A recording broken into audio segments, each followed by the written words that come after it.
Morning and Um, afternoon over there. Good evening. It's at nighttime where you are.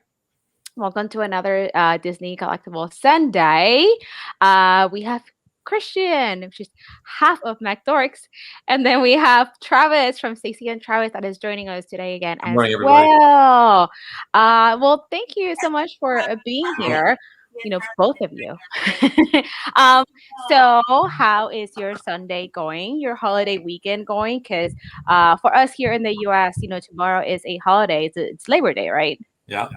Yeah, so a lot of us are off tomorrow. At least I'm off tomorrow. Are you guys off tomorrow? Yes. Well, I normally don't work at it anyway, so my Monday's off. Okay, so you're off tomorrow anyway. Hey, Laura, good morning. Um, so yeah, so far so good. This weekend is uneventful. You guys have any plans for the holiday weekend? Anything special either one of you guys is doing this weekend? I was originally supposed to go to Miami tomorrow. That got canceled because I'm just gonna go the following week. But today Okay. I'm going to Universal Parks. Oh, well, I have my Hogwarts shirt today, so here you go. I wasn't in theme. I decided to wear this. Yeah, I was gonna ask about your shirt. I was like, what? I could only see the top, but look, that's great. Means Michael bought me that a while back, and I forgot all about it. I was like, oh, definitely wearing this today. Oh, there you go. So how about you, Travis? Do you have any plans? No, not really. Not any plans. Probably just hanging out, relaxing a little bit, but nothing going on. I didn't check the weather, so I don't know how Florida weather during this time. Usually it's rainy, so I don't even know it's going to be a great day. I haven't checked the weather. Christian, did you check the weather? Is it going to be good for you if you go to the parks? Yeah. From the last time I checked, Florida weather, they change all the time. So yeah. Last time I checked, it was supposed to be sunny, but you never know these days. Right now it's sunny for the rest of the day. Yeah. Cool. Hey, Caitlin. Good morning. Like here it's 75 degrees, so it's not horrible. Isn't that nice? So, yes. But oh my goodness, we have so much to talk about today. Is that Michael or is that you, Christian, in the chat? Oh, that is so me. Well, hello.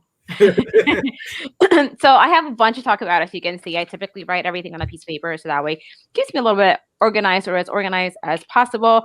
We are having all of these squirrel moments lately, so I'm sure that we're going to have some more.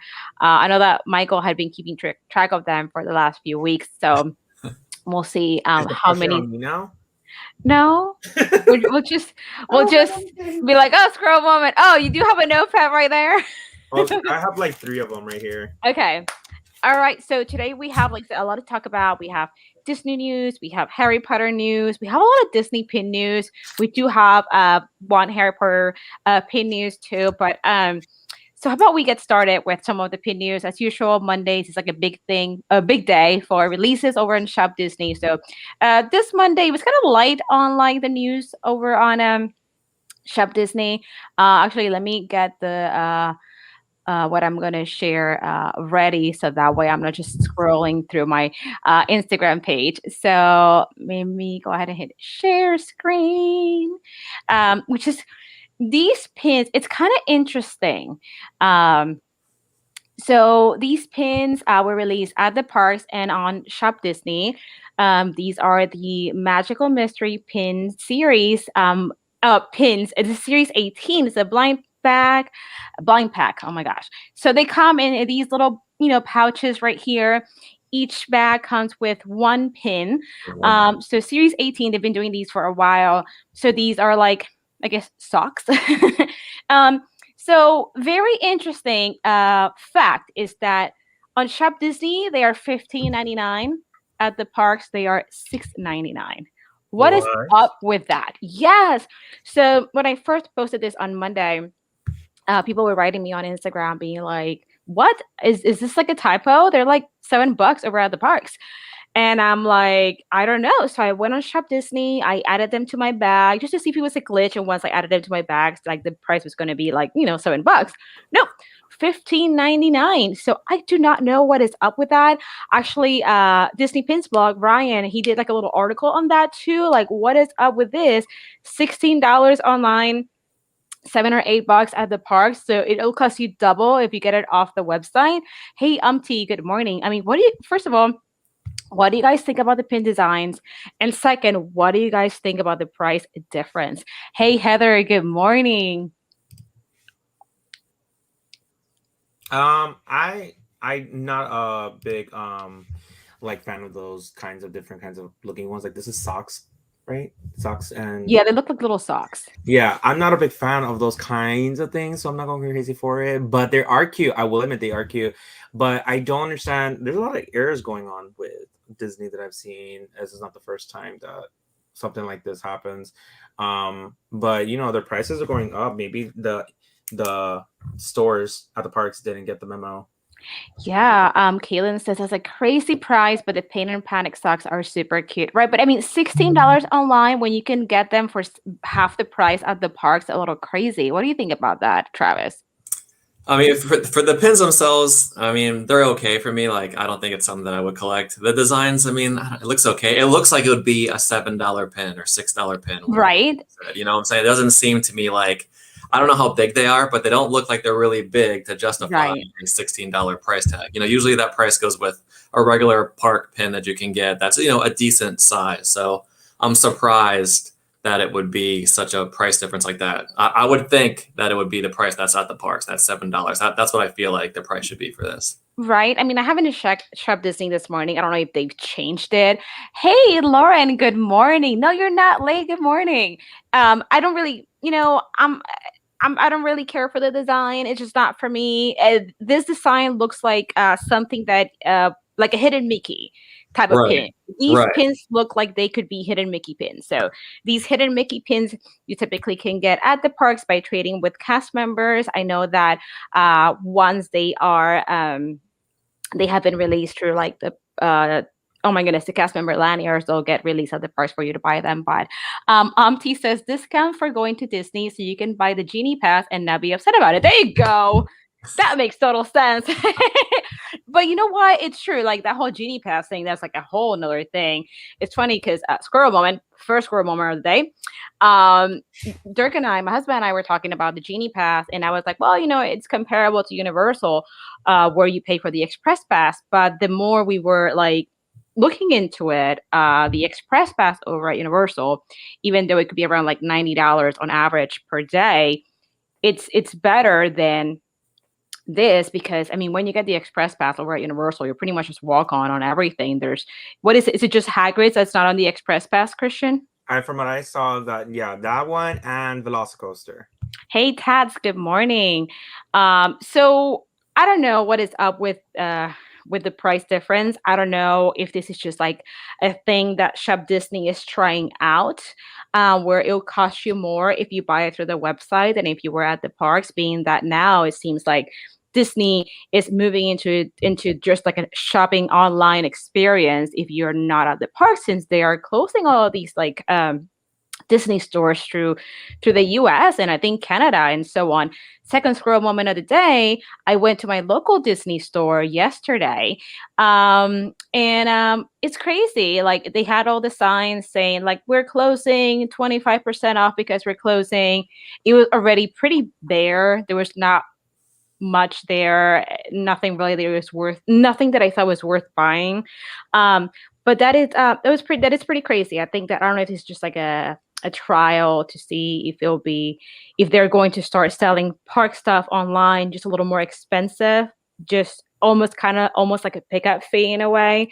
I don't know, but paying double for something online, something like this, to me, that just doesn't make any sense. Yeah. If it was like $16 shipped, that might, because if it was like $7 and you got to pay to ship it, like that was the total price, maybe that might work. But if you're going to add shipping on top of the 15, then probably not, because you figure it's probably about $5 to ship something like that. So you're pushing $12, $13. So you're pretty close if it was that price was the ship price.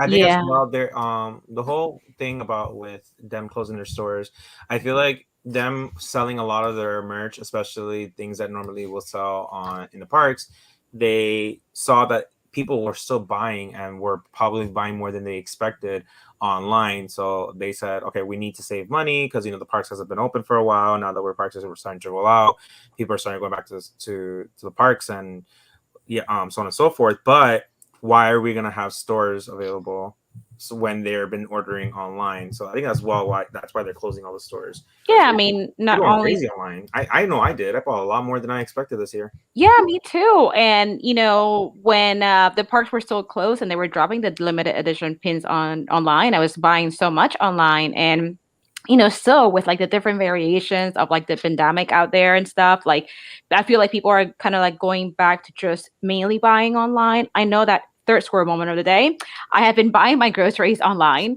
so a lot of people are just doing a lot of online shopping. And like you said, it might be saving Disney some money, not having to, rent the space at the mall for the Disney store. It's super sad, but also it cuts back on salaries to pay.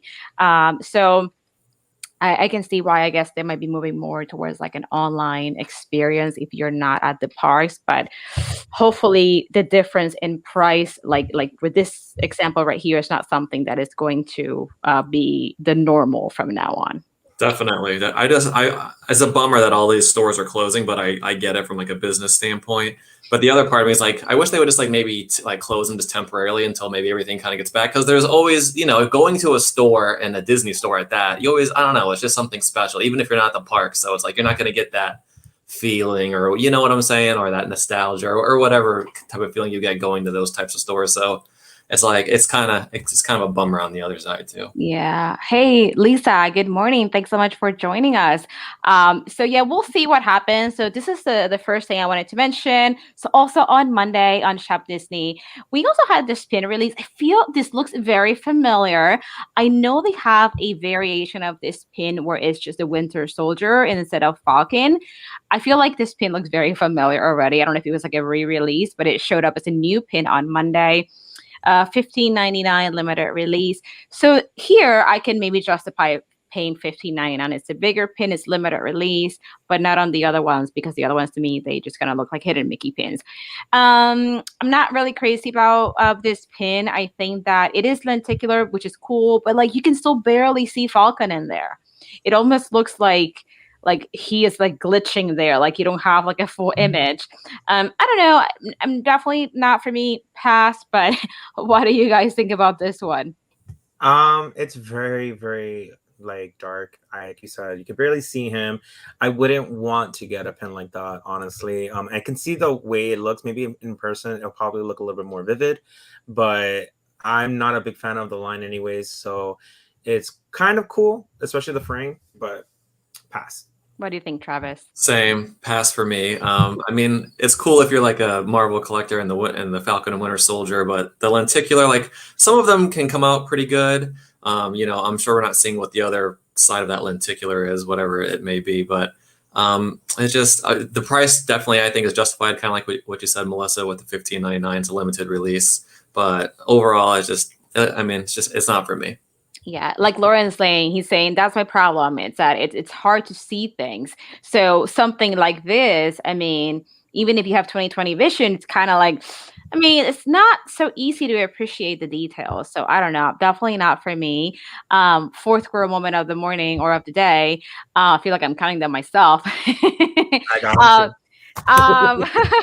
I was watching Lauren's channel this morning, and he has a really neat video out. I think it actually just premiered this morning, of like these like really cool Disney candles that another like YouTube channel just kind of started this like candle line. So if you guys are into like candles or any candles that could resemble any Disney scents or magical scents, head over to Lauren's channel so you can check out the candles that he unboxed this morning. And hey, Kat, good morning. Thanks so much for joining us. So this is the second pin that or item that I wanted to kind of show you guys. Oh, one more thing. I don't know if you noticed, I did change the name on my Instagram. So now everything is kind of a little more uniform. So now my Instagram is just geeking out with _MellyMel. Figure I'll let you guys know that. Next thing we had on Monday is, Disney is also releasing some of the lounge fly bags. I think this lounge fly bag is really cute.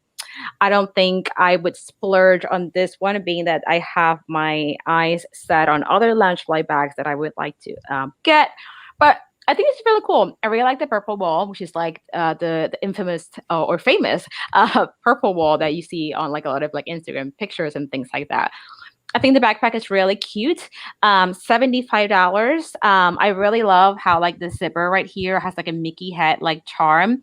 Super cute. I don't think I'll splurge on this one, but I do like it. $75. What do you guys think about the backpack?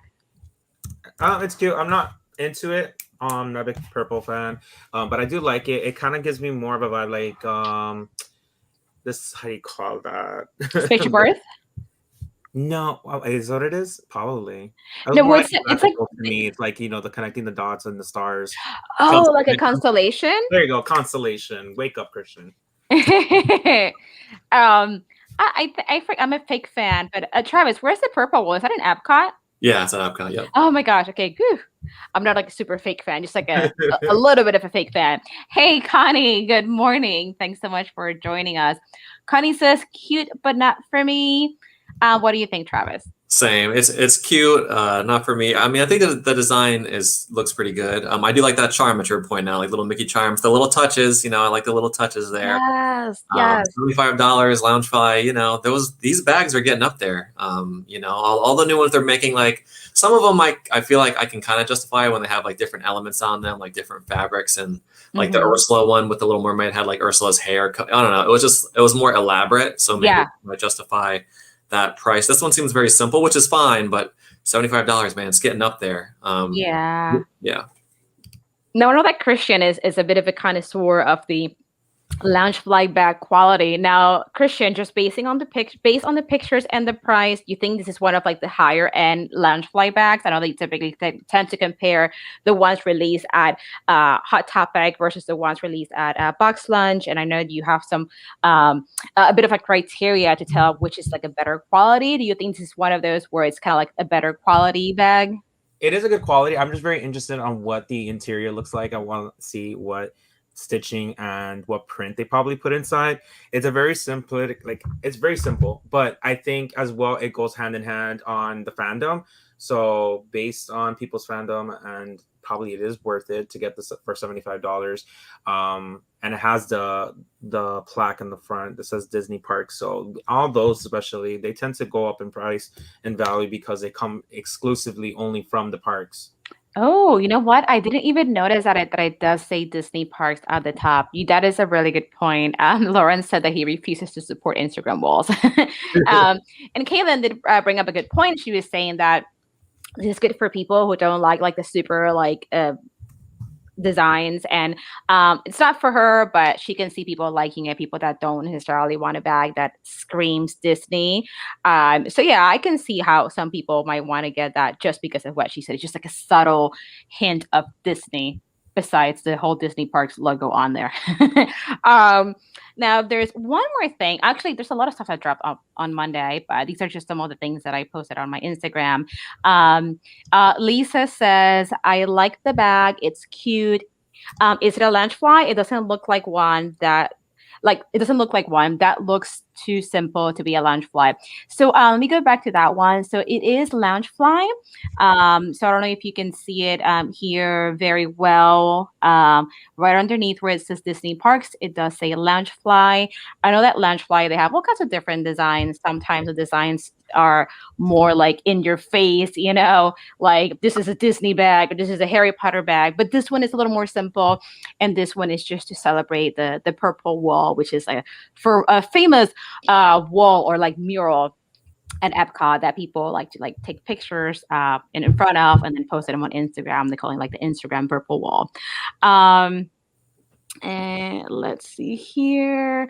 So going back to the items. So on Monday, we had a lot of stuff drop on Shop Disney. We had a lot of like food and wine merchandise. And, among those items, we had the Magic Band. It's a limited release, $34.99. I think it's super cute, but I mean, I had to pass on this one. What do you guys think? Cute, not for me. It's cute, but I don't know what to say about that. It's just too green. Plain. It is not that it's plain. It has some details on there. I'm not like vibing off of it. It's not something that I just look forward to getting. It has to do with, what is it again? The Food and Wine Festival. So Wine. there's like Mickey over here. Looks like there are some apples. I wish they would have like an orchard.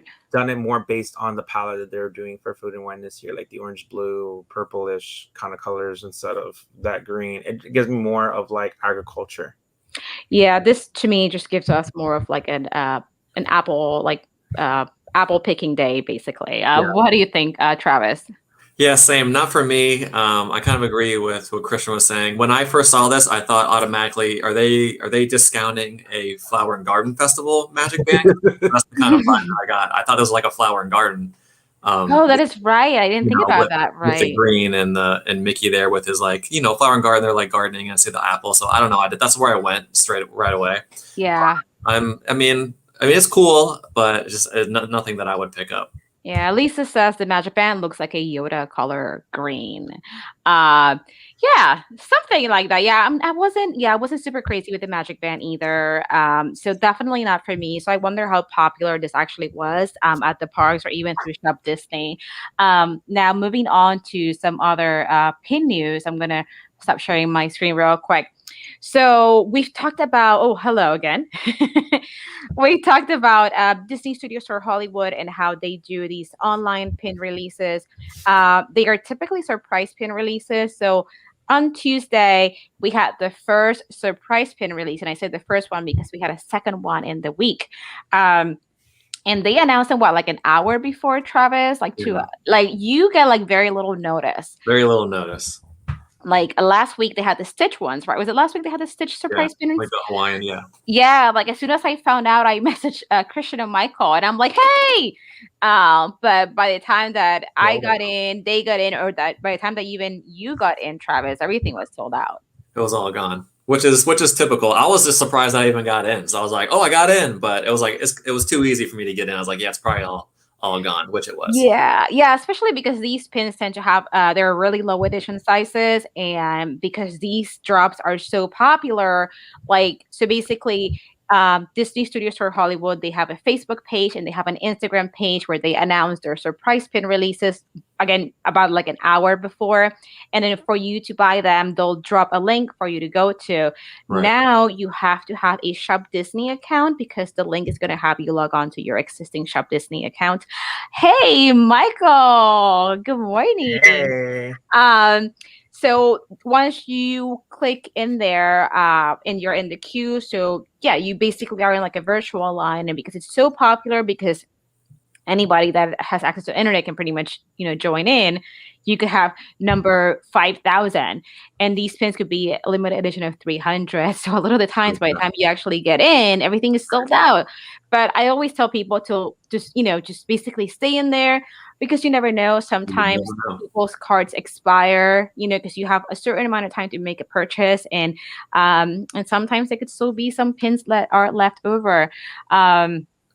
So that's that. So the first DSSH release we got this week was the Kitty and Hero card pin. So let me go ahead and share my screen real quick so I can show you the pins. That way you guys let me know what you think about these pins. I had no luck with these pins. So let me see. We are full screen.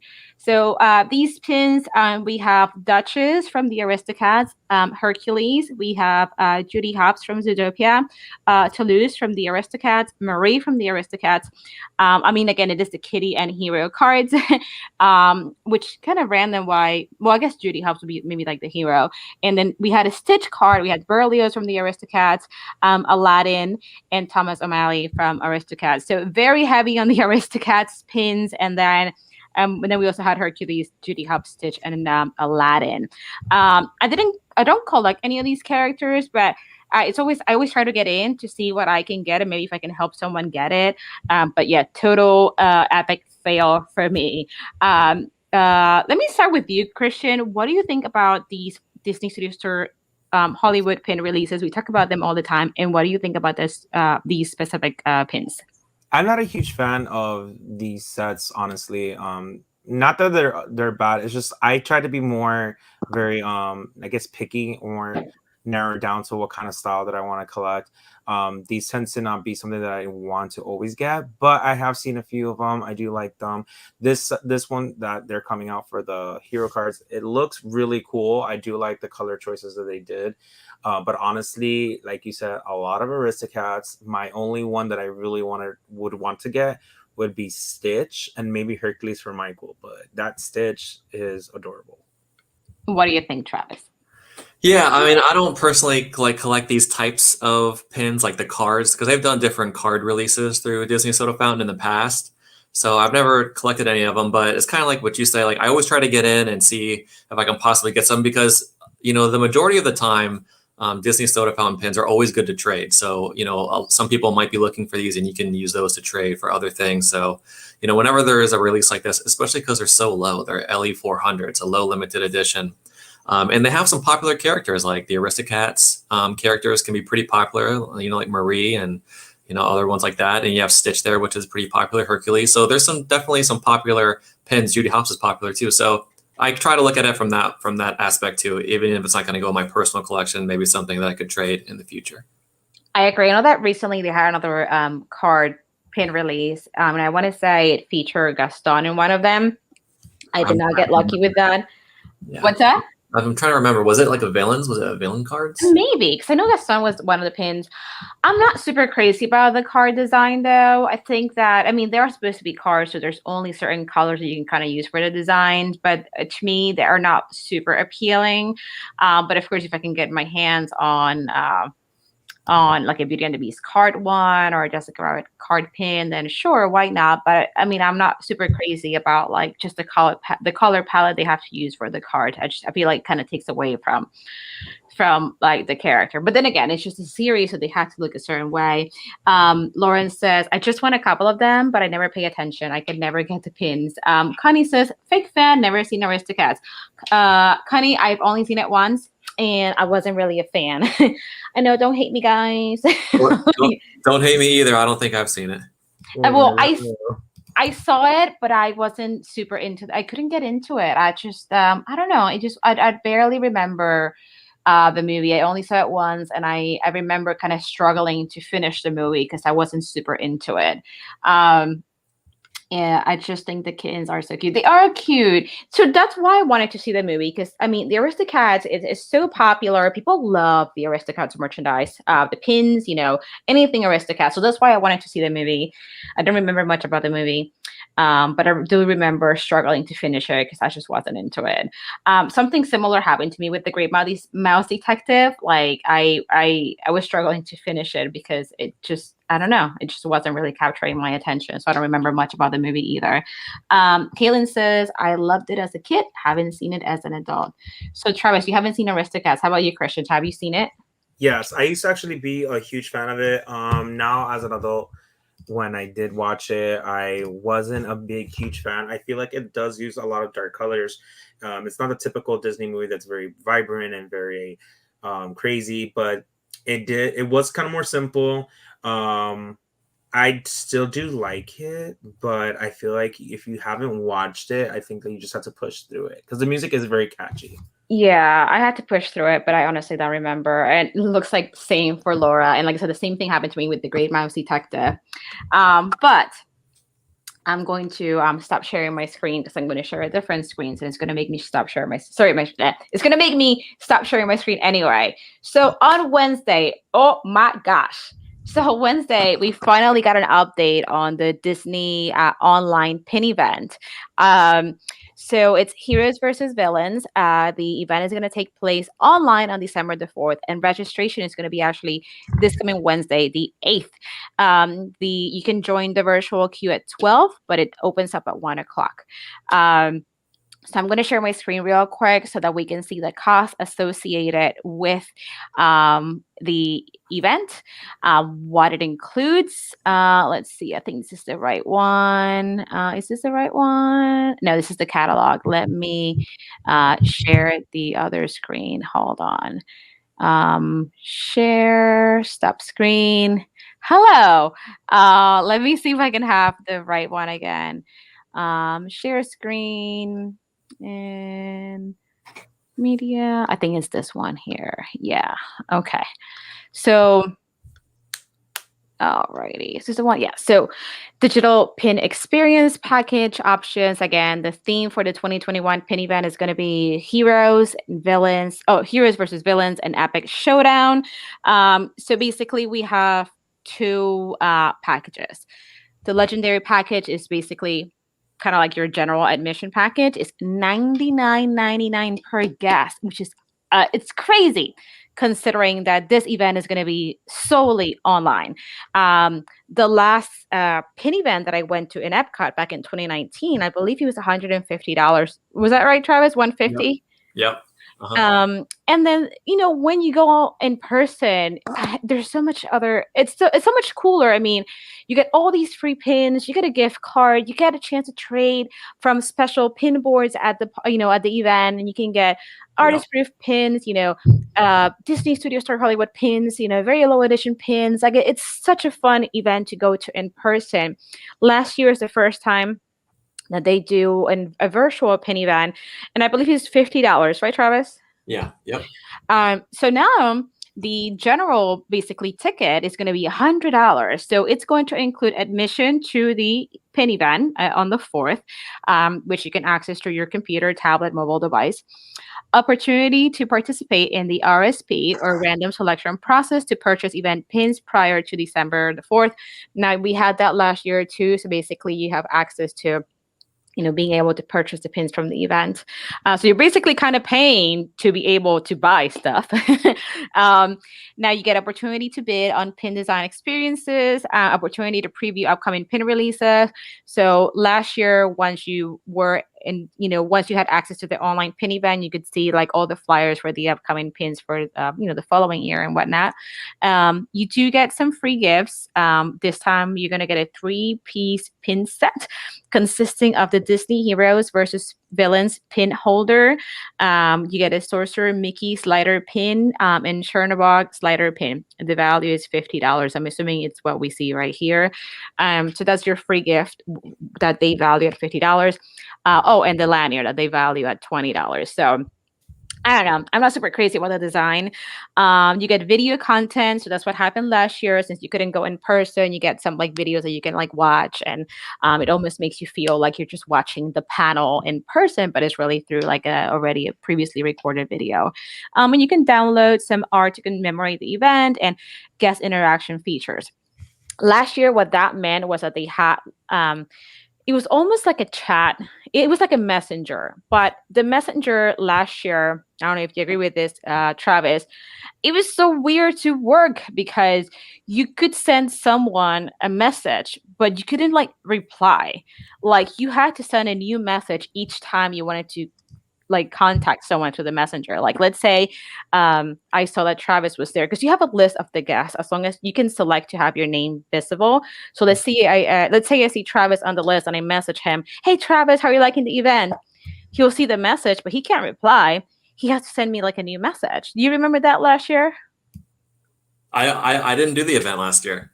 Oh, I thought you did. Oh, no, I didn't. But now that you're telling me that's weird. That's really weird. Right, like that's like okay. Well, it was definitely odd.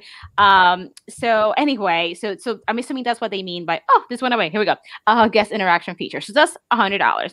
Now, if you go for the Epic package, which is $200, you get the same perks as with the regular package, but you get priority in the RSP.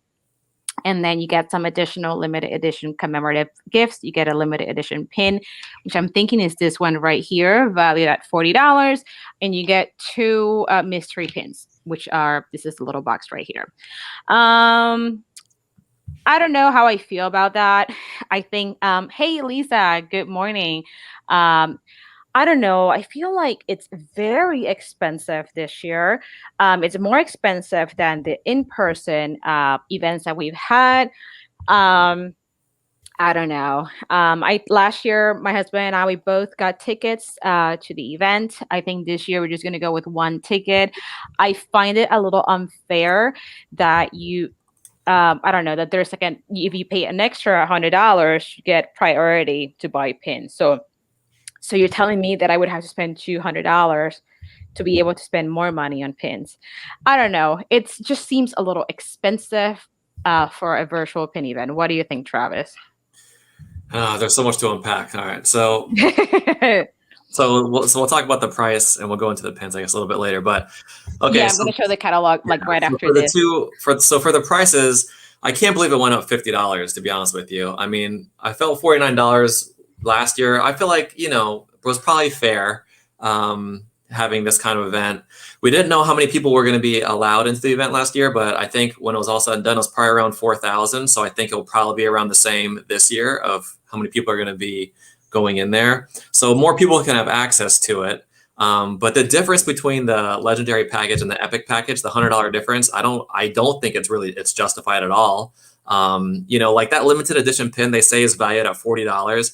If that pin is $40, I mean, I would think it would be like a jumbo pin, maybe a super jumbo pin. But if it's like a regular park pin, like size, there's no way that's justified. So I don't. And then you get 2 extra of the of like the mystery pin boxes, which you can already get through RSP like by itself. So you're just getting like a couple extra of those boxes, which they're not limited edition. And they're just like limited release. So I don't know the value. I don't, unless like you want to try to be guaranteed to get certain pins, then maybe this might be something for you. But I just don't think that it's justified for that extra $100. And even the legendary price at $99, I think that's too expensive as well. I agree. Like that Chernobog pin right here, they're valuing at $40. I mean, it looks like it could be like a mini jumbo pin, but come on, this should be like, if anything, maybe like $25. And then in these boxes right here, it's saying that the 2 boxes are valued at $49.98. So you're telling me these boxes are going to be $25.99 a piece? I mean, I know they do come with 2 pins, but typically they are $19.99. So I feel like everything is going up. I don't know. I am pretty annoyed about that. You know what, Lauren, it says you are convincing me not to. The thing is that I'm still going to want to do it. I don't know. But what do you think, Christian? You're quiet there. It's kind of like taking everything in. What do you think about this, Christian? Like, I don't know anything about this. Like, I've never been into any kind of the like events packages and all that stuff. So I'm just like, whatever you guys are telling me is news to me. So I don't know if it's a bad thing or good thing, but from what I see in the chat and what you guys are saying, it seems a little bit crazy. So yeah, I was gonna say, like, you have to kind of weigh it out. Like, if there's only a couple pins that you want, it might be better to try to trade for them or buy them after the fact, or maybe try to see if someone can pick them up for you if you only want a couple of the pins. So it might be better value for you to just try to buy them after the fact. Because you don't know what's going to be left over as well. There could be stuff left over that might go to the parks afterwards. But then the other part that Melissa kind of touched on in the beginning, which is I think the hugest draw for me, and I think a lot of pin collectors, is when you go, not only do you get access to these pins, but you get to trade with other people. They have a trading area in that event. You get to trade off the boards where you can pull pre-production and artist-proof pins. Like those 2 things right there, I think, can justify the price because you can't get AP or PP pins really any other way. So it's awesome to do that. And, just the trading aspect where you can trade with all these pins because people come from all over to go to this. I've met so many people from Paris, California, the UK. So a lot of pin traders come to this and you have more of an opportunity to try to find pins that you're looking for when you go to the event. I agree. I met some friends that live in California through the pin event too. So what you're saying is totally right. The in-person pin event. I mean, now Christian, as like let's say a new pin collector, if you were looking into this, do you think this is something that you'd be like, oh, I might want to do it? Like, what do you think based on like what you're seeing on the little flyer there? Is that something that you would think that seems fair to you? I mean, just being like new. Anything like that seems a little bit pricey for me, only because I don't do the events. Like I said, I really know what's compared to. So it might come from a point of inexperience, but at the same time, I'm not into the pins that bad that I need to go and will pay for any price. So I'm not into that much. But maybe next year, maybe something else later down the line.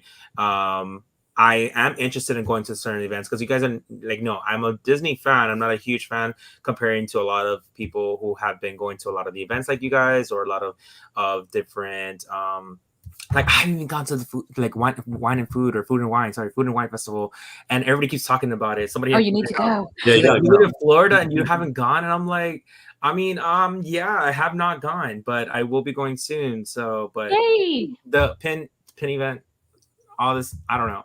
It seems to me a little bit need to do more research and see if it's worth it for myself. But again, I think if anything, I'll go next year. Yeah, if you go to a pin event, Christian, I think you should go in person for your first one. If you were to do one, if there weren't a lot of pins in this that you wanted to do, which is really crazy. I was going to tell you too, Melissa. Like, there's no scavenger hunt pin set that you get with that price. There's no exit gift pin set that you get with that price. So those two, usually you got like 4 to 6 pins in each of those. Yeah. So that's not included as well. So you're like, you're missing out on these other pins, and it's still more expensive than, and they typically also, when you go to the in-person event, they give you a gift card. I mean, right, like a $30 gift card. Yeah, like the first time I went to an in-person pin event, it was the Animation Celebration in 2018. Great event. I believe that the gift card at the time was $50, but then they lowered it to like 30 or 25 in 2019. I mean, it's still cool.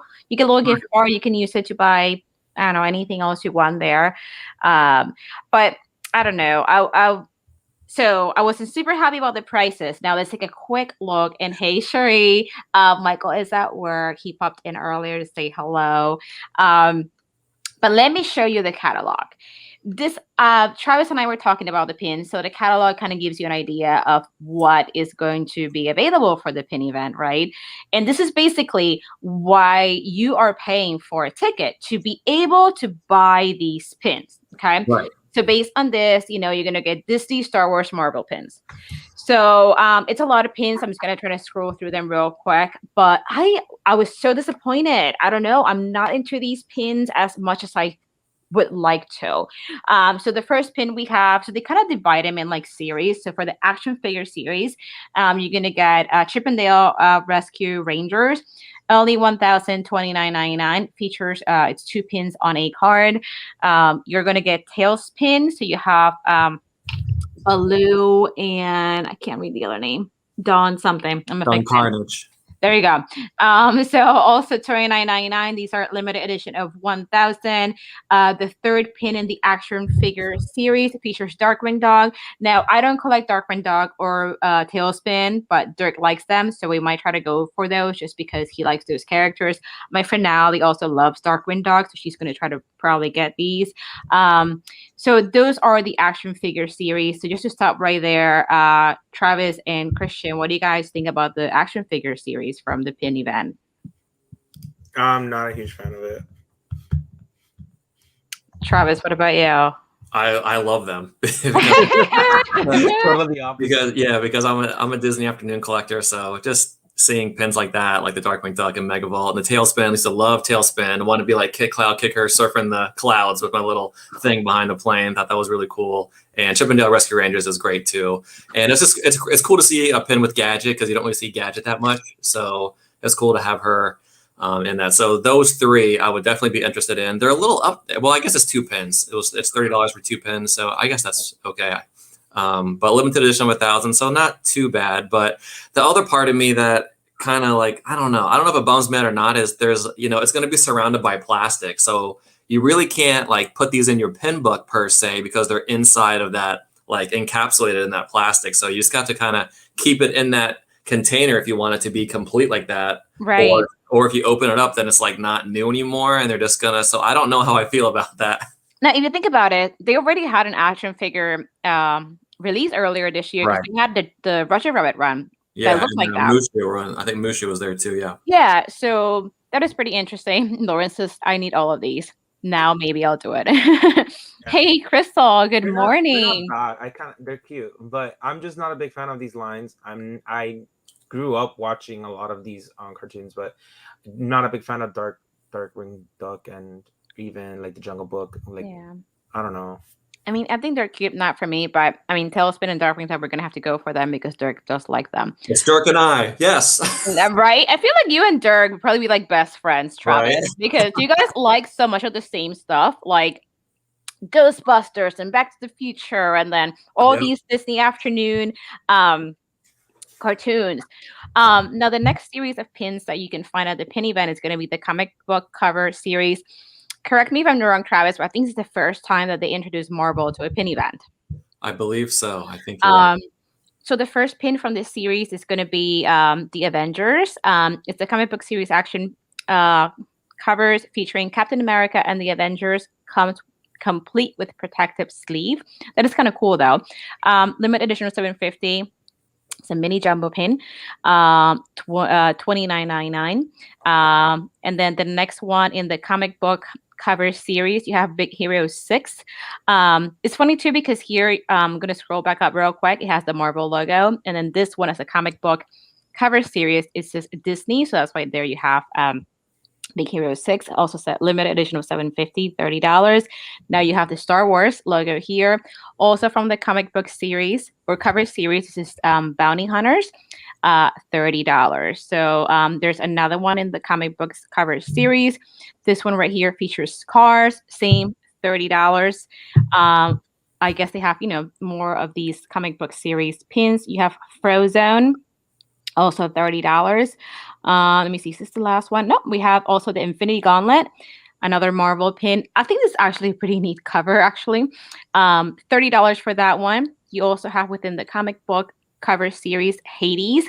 That's another really cool kind of comic design. So they have a lot of these comic book cover series pins for this. You have another Star Wars pin right here. Who is this supposed to be? I can't see very well.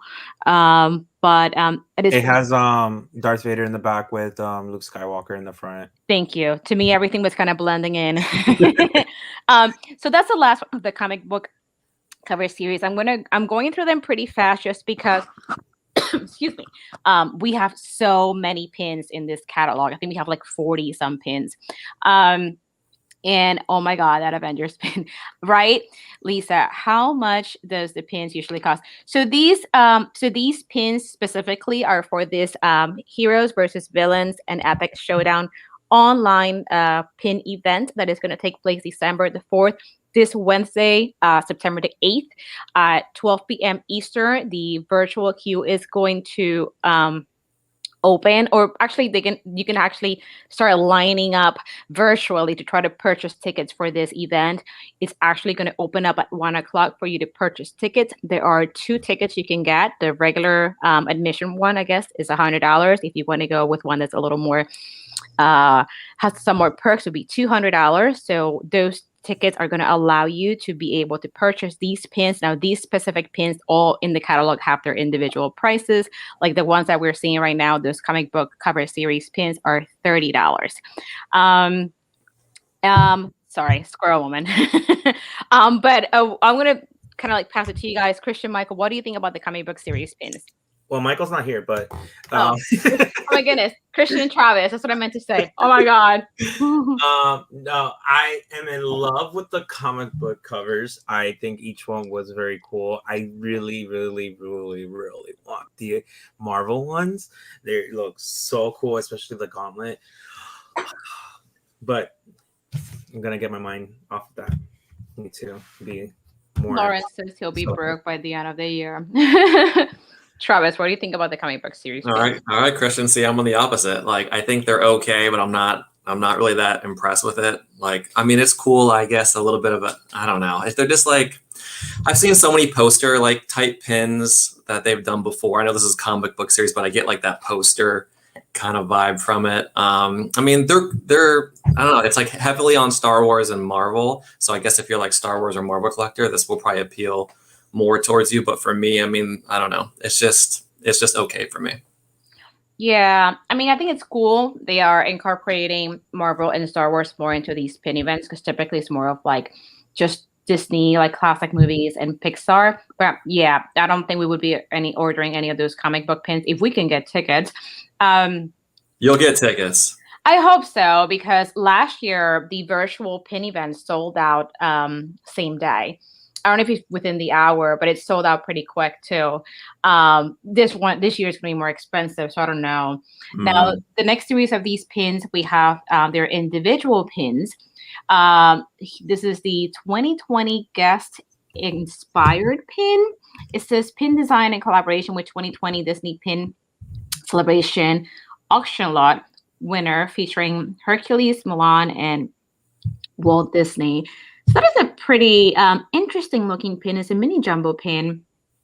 It is 2 inches wide and 3 inches high. So it's a fairly big pin, hinged.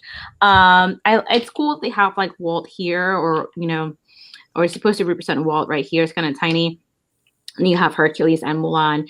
$35, limited edition of 1,000. Again, with the individual pins. We have the Evil Queen mirror, $21.99. This one is limited edition of 1,000. I think that's actually kind of cool. Kind of looks like a brooch. Then, let me see. I think those are the only 2 limited edition. Individual pins. But going back to those 2 pins, what do you guys think about those?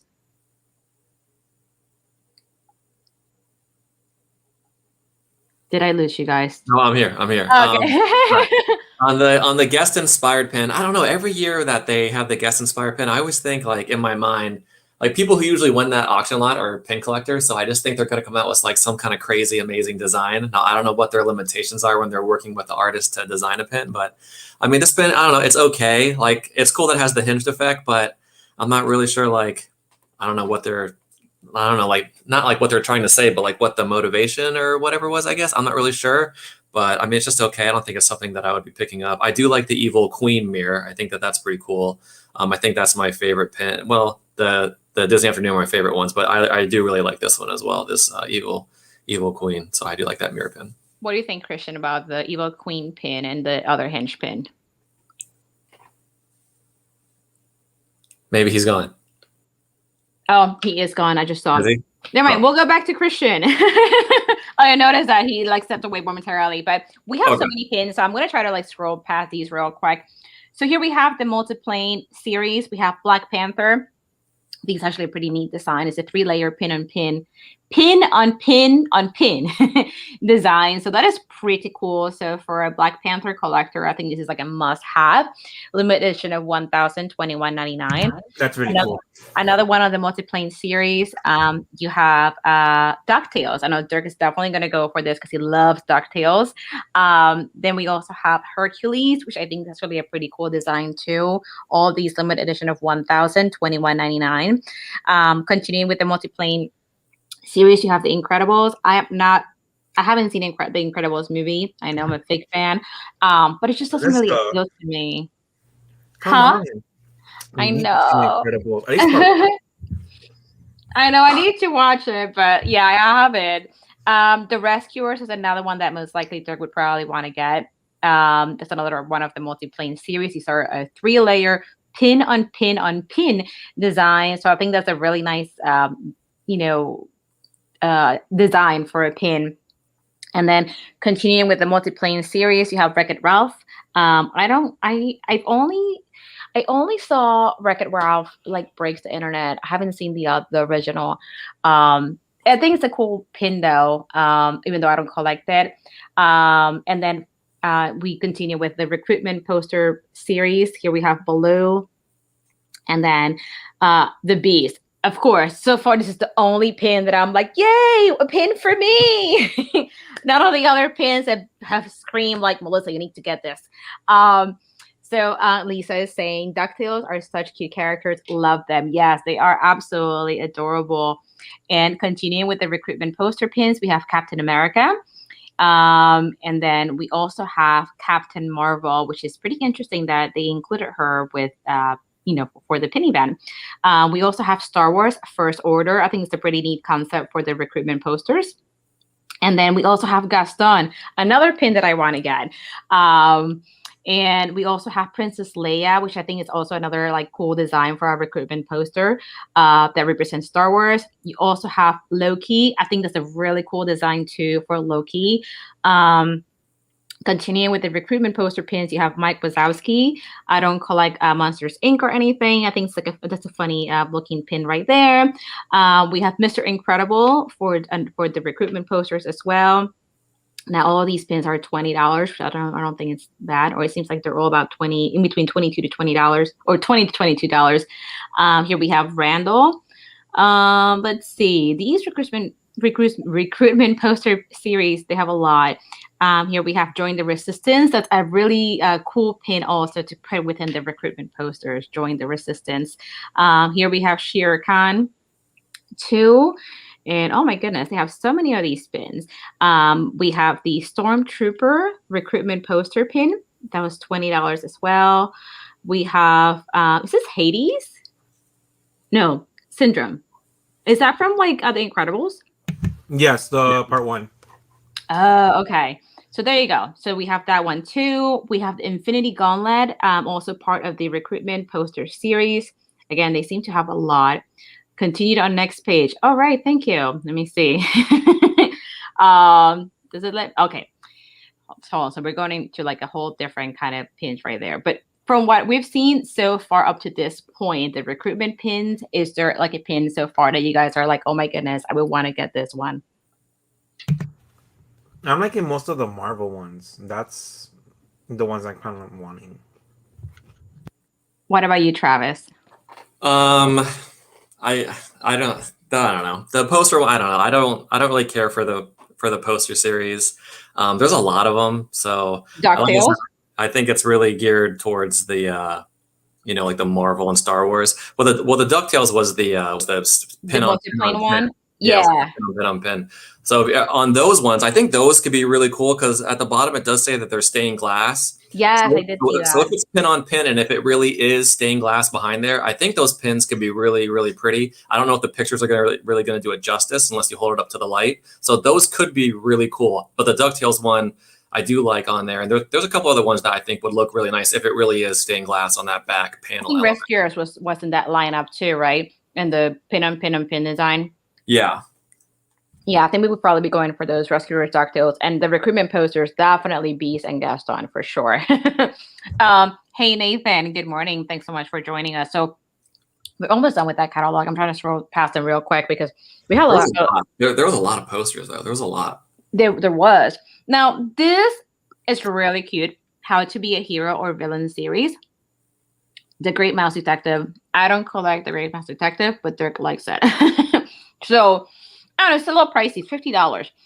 It says Notes and Observations from Professor Yancig, Duality of the Heroic versus Villainous, Basil of Baker Street, and Professor Radigan. So you have 4 pins with a custom folio card. I think that it's actually a really cool concept. Like I said, I'm not super into Mouse Detective, but I think this is something we probably get just because Dirk probably would want to get it. Meet the Robinsons. I haven't seen this, so I know I'm a fake fan. This movie is so good. I highly recommend it for everybody. So it's also in this lineup. I think this concept is really cool. It's $50, but come on, you get like 4 pins and stuff, so it's not horrible. And they are a limited edition of $750, so it's not terribly priced. Peter Pan. I'm not a Peter Pan collector, but for those Peter Pan collectors out there, this is probably one that you should get. Again, $50, and you get 4 pins with like a little folio. Sword in the Stone. I don't collect that, but Dirk likes it, so we might go for this. As you can see, these pin events can get very expensive because you see so many pins that you like, and they keep on adding up. Now, this is one that I definitely need. Now we have with like, is it a Pivotal? I don't know how to pronounce that word, but series Beauty and the Beast. I definitely need this. $21.99. LE 1000. Oh, it flips. That's so cool. So it has a spinner pin with full color enamel front and back 3D sculpture frame. I freaking love this. I definitely need this pin. So yes, so far there's only 3 pins that I really want for myself. And then we also have Lion King. I mean, these are just like some like really like crazy moments in the movies. Here we have like Simba and Scar, right? Is that Simba and Scar? Yeah. And here we have The Little Mermaid, which I know this is something that, Michael would probably want. And then Princess and the Frog. I mean, these pins are really nice. They're $21.99, a limited edition of 1000. You also have Sleeping Beauty, $21.99. Here we have Maleficent there and, Aurora. Continue to our next page. Yeah, we're almost done here. Trying to scroll here. I think I scrolled way too much. Yeah. And then here we have the jumbo pins. So luckily I don't like any of these characters, so we're good. Or I don't collect any of these. These are the really expensive pins from the penny vans when you get to like the actual jumbo pins. Limited edition of 300, $125. It says when it comes to heroes and villains, it's time to pick a side. So, I mean, I think it's cool. It looks like it's 5 individual spinners, full color enamel front and back. I mean, the concept of this is really cool. These all like spin so you can see hero on one side and villain on the other. I just don't collect these, so I am going to pass. That will save me $125, but I think the concept is really cool. And then before we get into, I think it's like the last page or almost the last page of actual pins. Now, what do you think about the jumbo pins, Travis and Christian? Like that jumbo pin, the last one that we just saw right here. What do you think about this? I don't like the choices of the villains and heroes that they chose. Don't know why they didn't go for more of like the ones that are more typically known.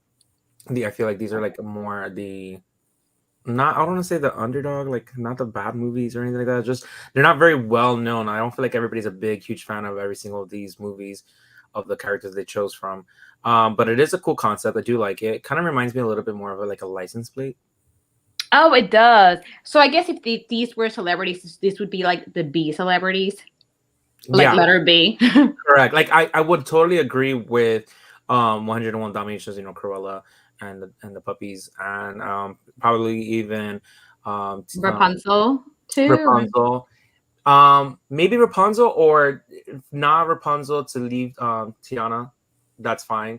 I feel like having 2 of those characters side by side, it doesn't give them, because there's fans of these movies, just not as huge as if it was like the Beast versus like Gaston, or other movies like I feel like would have been better. Or even Ariel versus Ursula. That's true. That one too. Yeah. Probably like they would have mixed it. If they would have mixed a little bit better with very well-known characters with other kind of B-list, if you want to say, that would have been a better concept. What do you think, Travis, about this jumbo pin? Yeah, I agree with what Christian's saying. Like I do like Rapunzel and Mother Gothel and Tiana and Dr. Facilier. Like I like those. I think it's a cool concept with like I've never seen a pin that has 5 different spinning elements in it. So I think that's cool. I feel like they kind of went out of the box with that and did something different, which I appreciate. So I think that's cool. But yeah, just the characters on there, I don't think it's something that I would be looking for, even though I do collect Rapunzel, but I don't think that I would get this pin just to have that Rapunzel portion on it. So I do like it. I like how they just try to design something new and different. So I really do like that, but the characters just aren't for me. I completely agree with you on that. It will save me $125. And then I'm just going to show you here some of the mystery pins. So I'm going to scroll down real quick. I don't think I'm going to do the mystery pins this year just because I'm just not super crazy about them. I mean, this is cool. Ichabod and the Headless Horseman and Darkwing Dog. Robin Hood. Dirk would probably want that. But I don't know. We'll have to like figure it out, because I feel like we spent way too much last year in the online pin event, and I don't even have the pins displayed yet. They're still sitting in a box. The Buzz Lightyear and Zurg one looks really cool though. The mystery pin. Mm-hmm. Did I miss Buzz Lightyear? Where's Buzz Lightyear? Top left. Oh, got it. Oh, that is pretty cool, actually. It's just kind of, I didn't notice. Yeah. Oh, I just noticed Iron Man right there. Mm-hmm. With Ultron. Oh, Scrooge. Dirk would probably want that too. Okay, so we might be getting some of these messages. Yeah, I feel like there's like a couple in there that I'd be interested in, but not enough to make me want to just buy the set. There's not enough in there for me to buy and take a gamble out. I'll just try to trade for them later. Yeah, so $24.99. So, I mean, I guess if we were to go with the most expensive package, which is the $200 package, then we would get 2 of these boxes for free, and maybe we can try to trade for Ichabod, Darkwing Dog, Robin Hood, and Scrooge. So we'll see. And then as we scroll down some more, they have these other mystery pins. Heads or tails. I think it's kind of cool. Kind of looks just like coins. And then you have the different characters here. We have Mickey, we have Hercules, we have Buzz, we have, this is Judy Hopps, can't tell very well what this is from here. Not sure. And then what else do we have? No, this is actually Zootopia. So then I have no idea what this is. Kind of looks like, is that Chicken Little? Yeah, it is Chicken it Little. is. Oh my goodness, that's kind of random. I feel like I never see Chicken Little pins. That's true. That is kind of cool. And then I think that's Mulan. So I mean, the concept for those like head or tails pins, that's just pretty cool. And then here you have some other mystery pins. These are the sidekicks ones. So I don't think I would be getting any of these, even though again, there's some characters here that they would collect. Like, you know, here we have, is that Little John? And then it says this is from Great Mass Detective, right? I forget his name. Oh, Judy and Laura, bye. Sorry, I'm like on my other screen, so I couldn't see the comments. And hey, Candy Mom Cynthia, good morning. The Disney Baker, good morning. Thanks so much for joining us. Cynthia says Chicken Little doesn't get enough love. That's true. That's why at first I was like, is that Zootopia? And then I was like, oh my gosh, no, that is Chicken Little.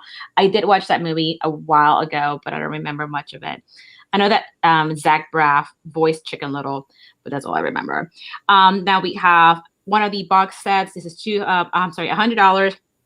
Again, with that playing card design, I'm not super into it. Here we have Sleeping Beauty, Wreck-It Ralph, and Emperor's New Groove. It's going to be $100. Oh, hold on. Is it two different ones? Oh, it's spinning ones. Look at that. And then on the back, you'll have like Maleficent, and then I don't know who the villain is in Wreck-It Ralph, but that is pretty cool. And then we have more box sets right here. This one is going to be a pricey one, $225. I mean, these crests are really nice, but I don't know if they are $225 nice. I think Robin Hood is one that, of course, we would probably have to try to go for, but I don't think it's worth spending $225 on. I mean, what do you guys think about that set? So, go back to the one for Wreck-It Ralph, please. Yeah. I wanted to see. All right, so that is weird for me because Wreck-It Ralph, technically what you see is Vanellope. She is a good character versus how Wreck-It Ralph is allegedly a villain. But if you watch the movie, like, nobody's a villain. Like, I don't understand why. I think this is supposed to be the villain, like this card on the side. Oh, I'm about to say. Oh, this one.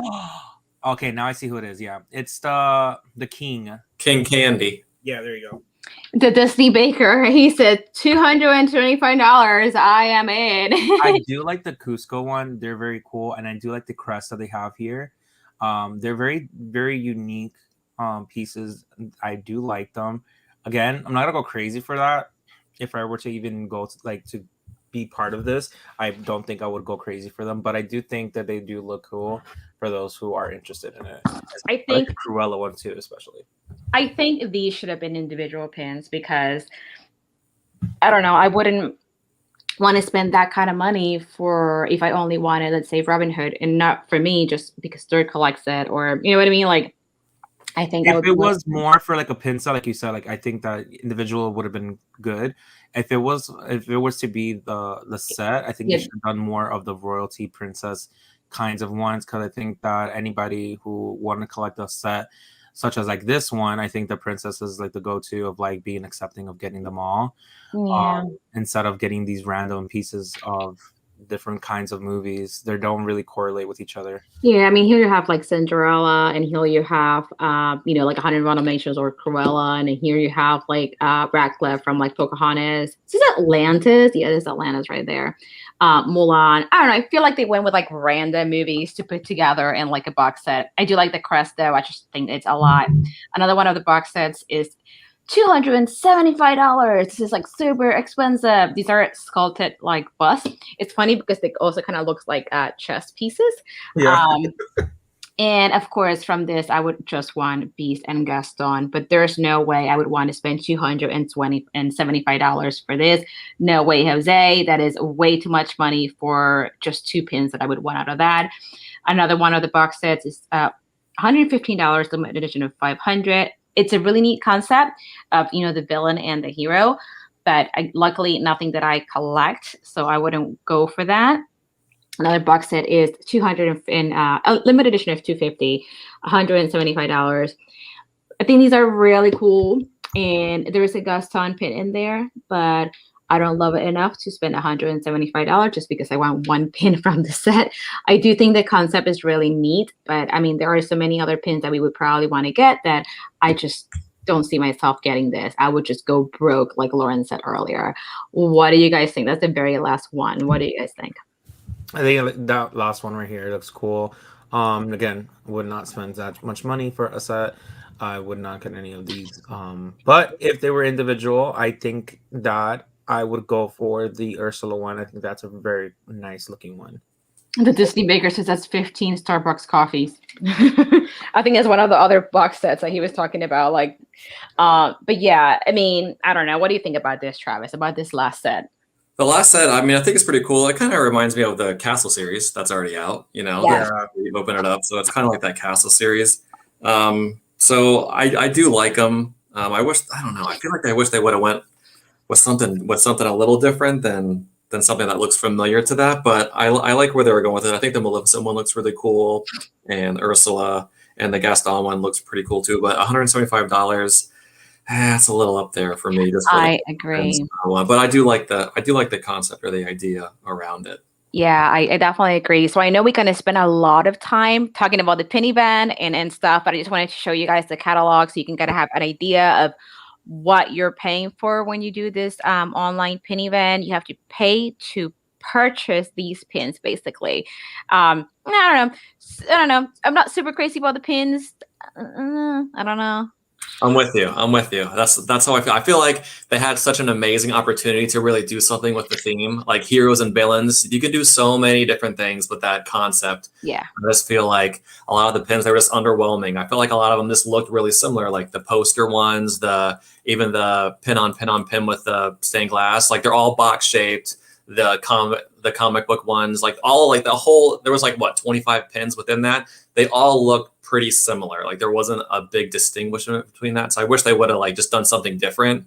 I know they're different, but I'm saying like they just look kind of the same, this box shape with the stuff in the middle. Yeah. I was kind of bummed out about that. I was really surprised there was no like Steamboat Willie and Pete, because that's on the main picture. Like I didn't even see a pin of that. You know what? That is true. I was gonna say that. It's like, whatever happened to that? Like, where is it? I was like really surprised. I'm like, that's like I didn't think about that. But there was no pin. So weird. Well, last year we got like in the pin event, the virtual pin event, you got like a free gift that had like the logo, Pete and Steamboat Willie. But that's right. I didn't think about that. Well, I guess maybe that was the pin, because it was like a lead up into this, I guess. I don't know. So I was surprised about that. And then there wasn't really that many princess pins, because princesses can be heroes too. So I was kind of surprised there wasn't really that many princess pins. I thought they would have done a couple, but I really didn't see like a standalone hero princess. Yeah, I know. Like I feel like the princesses, like they could have done better with it, because I think that's something that people tend to draw towards too, especially when it comes to Disney. That's the more well-known characters out of all the things, just usually the princess, because they're so marketed well, so everybody tends to draw more towards them. Yeah. But even with the Marvel, I feel like Marvel, they were just tending to like show a lot more of, you know, the superheroes, and a little bit of the villains, but not so much. Like even this year, we have 2 movies that are coming out. One of them is involved more with Marvel than the other one. The other one's more Sony. But we have Spider-Man and Venom. Why wasn't there no pins for Spider-Man versus Venom? Right. True. And you know, if you think, now that you guys are mentioning that there's no so many like actual princess pins, like I feel like they focus more on like the male characters, like Beast, Gaston, Hercules, Hades, even oh my goodness, Facilier too. So I feel like they focus more on like the male characters too. I mean, which is fine, because they do princesses all the time. But for me, like, if we'll see how many pins actually Dirk wants to get. But for me, there's only 3 pins that I want. There's only 3 that I want. So, so I feel the same way. Yeah. So I mean, on like a brighter side, or like on like a positive side, I feel like they try to make the catalog a little more, I guess, inclusive of other fandoms, like a lot of Marvel in there, because again, Marvel used to like not be featured on these pin events, more Star Wars pins. So that way it kind of incorporates more of what like Disney is all about now, which is also Star Wars and of course Marvel now. The Disney Baker says, thank you all for your research and input. Yeah, no, Is your husband a pin? Not so much a pin geek, but he does have his like a small collection of pins that are his, and he typically goes for like some of the same characters as Travis, Robin Hood, Darkwing Duck, DuckTales, Sword in the Stone. So those kind of characters right there. But yeah, so I'm just gonna try to breeze through the rest of the news real quick because we also have Christian segment. Because like I said last week, we're kind of like like the news here. So, but it was cool. They had a lot more pins this year. I think last year there was only like 35 in the catalog. This year there was 53. So there's a lot more to choose from. This year. One thing I didn't notice was the magic band. No magic band. No magic band. No, I didn't see that. And you know what? You know what I just thought of? I'll do a squirrel moment. And when we went to animation, was the Animation Celebration the last one that was in person? Or was it one after that? There might have been one after that. But anyways, the last one that was in person was Fairy Tales. Fairy Tale, that's right. Yeah. So they did have the 2 tiers at Fairy Tales where you could pay a certain price and then you could pay more. But if you paid more, like, I don't know, did you go to that one, Fairy Tales? Yes. Okay, so when you paid more, you got access to like the WDI pin board that you can pull like WDI pins. So I feel like that was worth it because those pins are like crazy hard to get to come by to begin with. So yeah, I think that the like the more expensive ticket was like $300. It was like double. We tried going for it. One of our tickets go for that one just to kind of see, but they were already sold out. Yeah, I tried to go for it too, and then the pin event sold out in like 10 minutes, and I was like, I'm like, thank gosh I didn't like stand in the line and try to wait for it and then just go to the other one because I would have missed out on both. Absolutely. But I think that if you went into the one, it took you automatically to the other queue. Because when I tried, it was sold out, but it took me to like the other queue if I wanted to get like a general of one. The Disney Maker was asking how big is my pin collection. He has around 8,000. Holy moly. I don't know how many I have, probably around 3,000. I haven't counted them because honestly, it just feels like it would take me forever, but I think I'm probably around like 3,000. Hey, John, good afternoon at this point.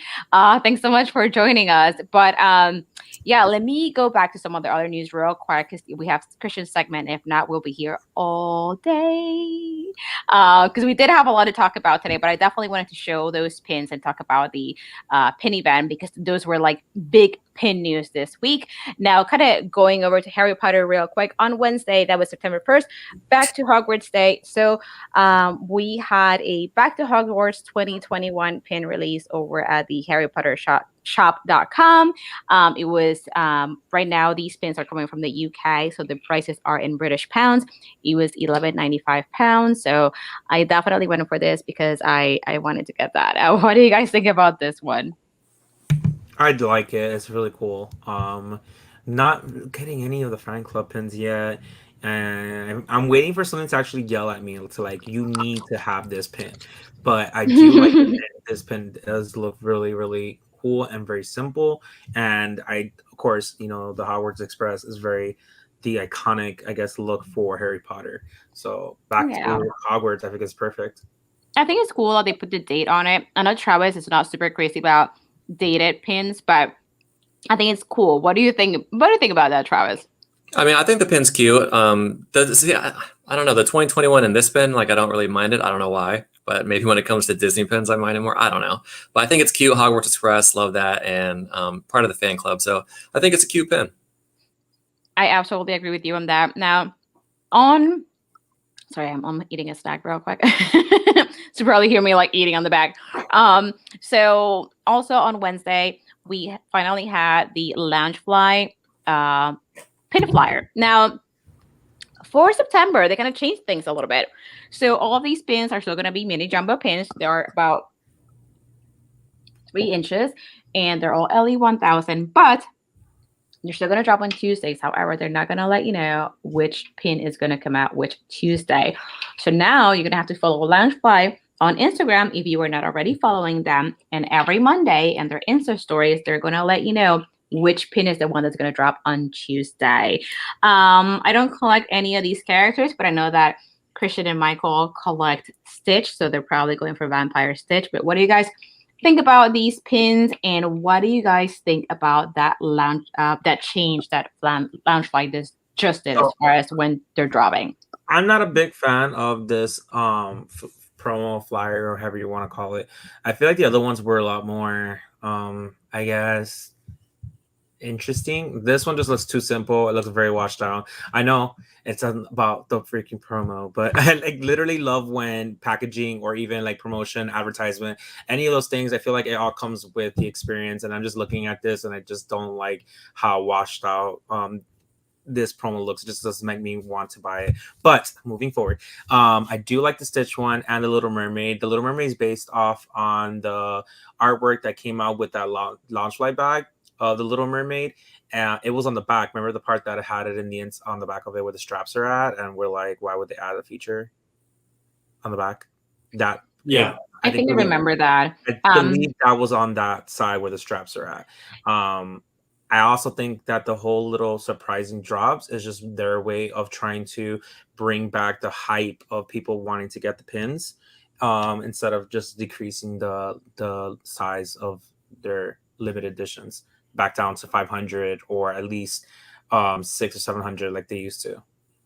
I didn't even think about that. That's true. I might maybe trying to do that because I feel like a lot of their pins have been sitting now on their website. They're not selling as quickly as they did. What do you think about that change, Travis? And is there any of these pins that you would want to get?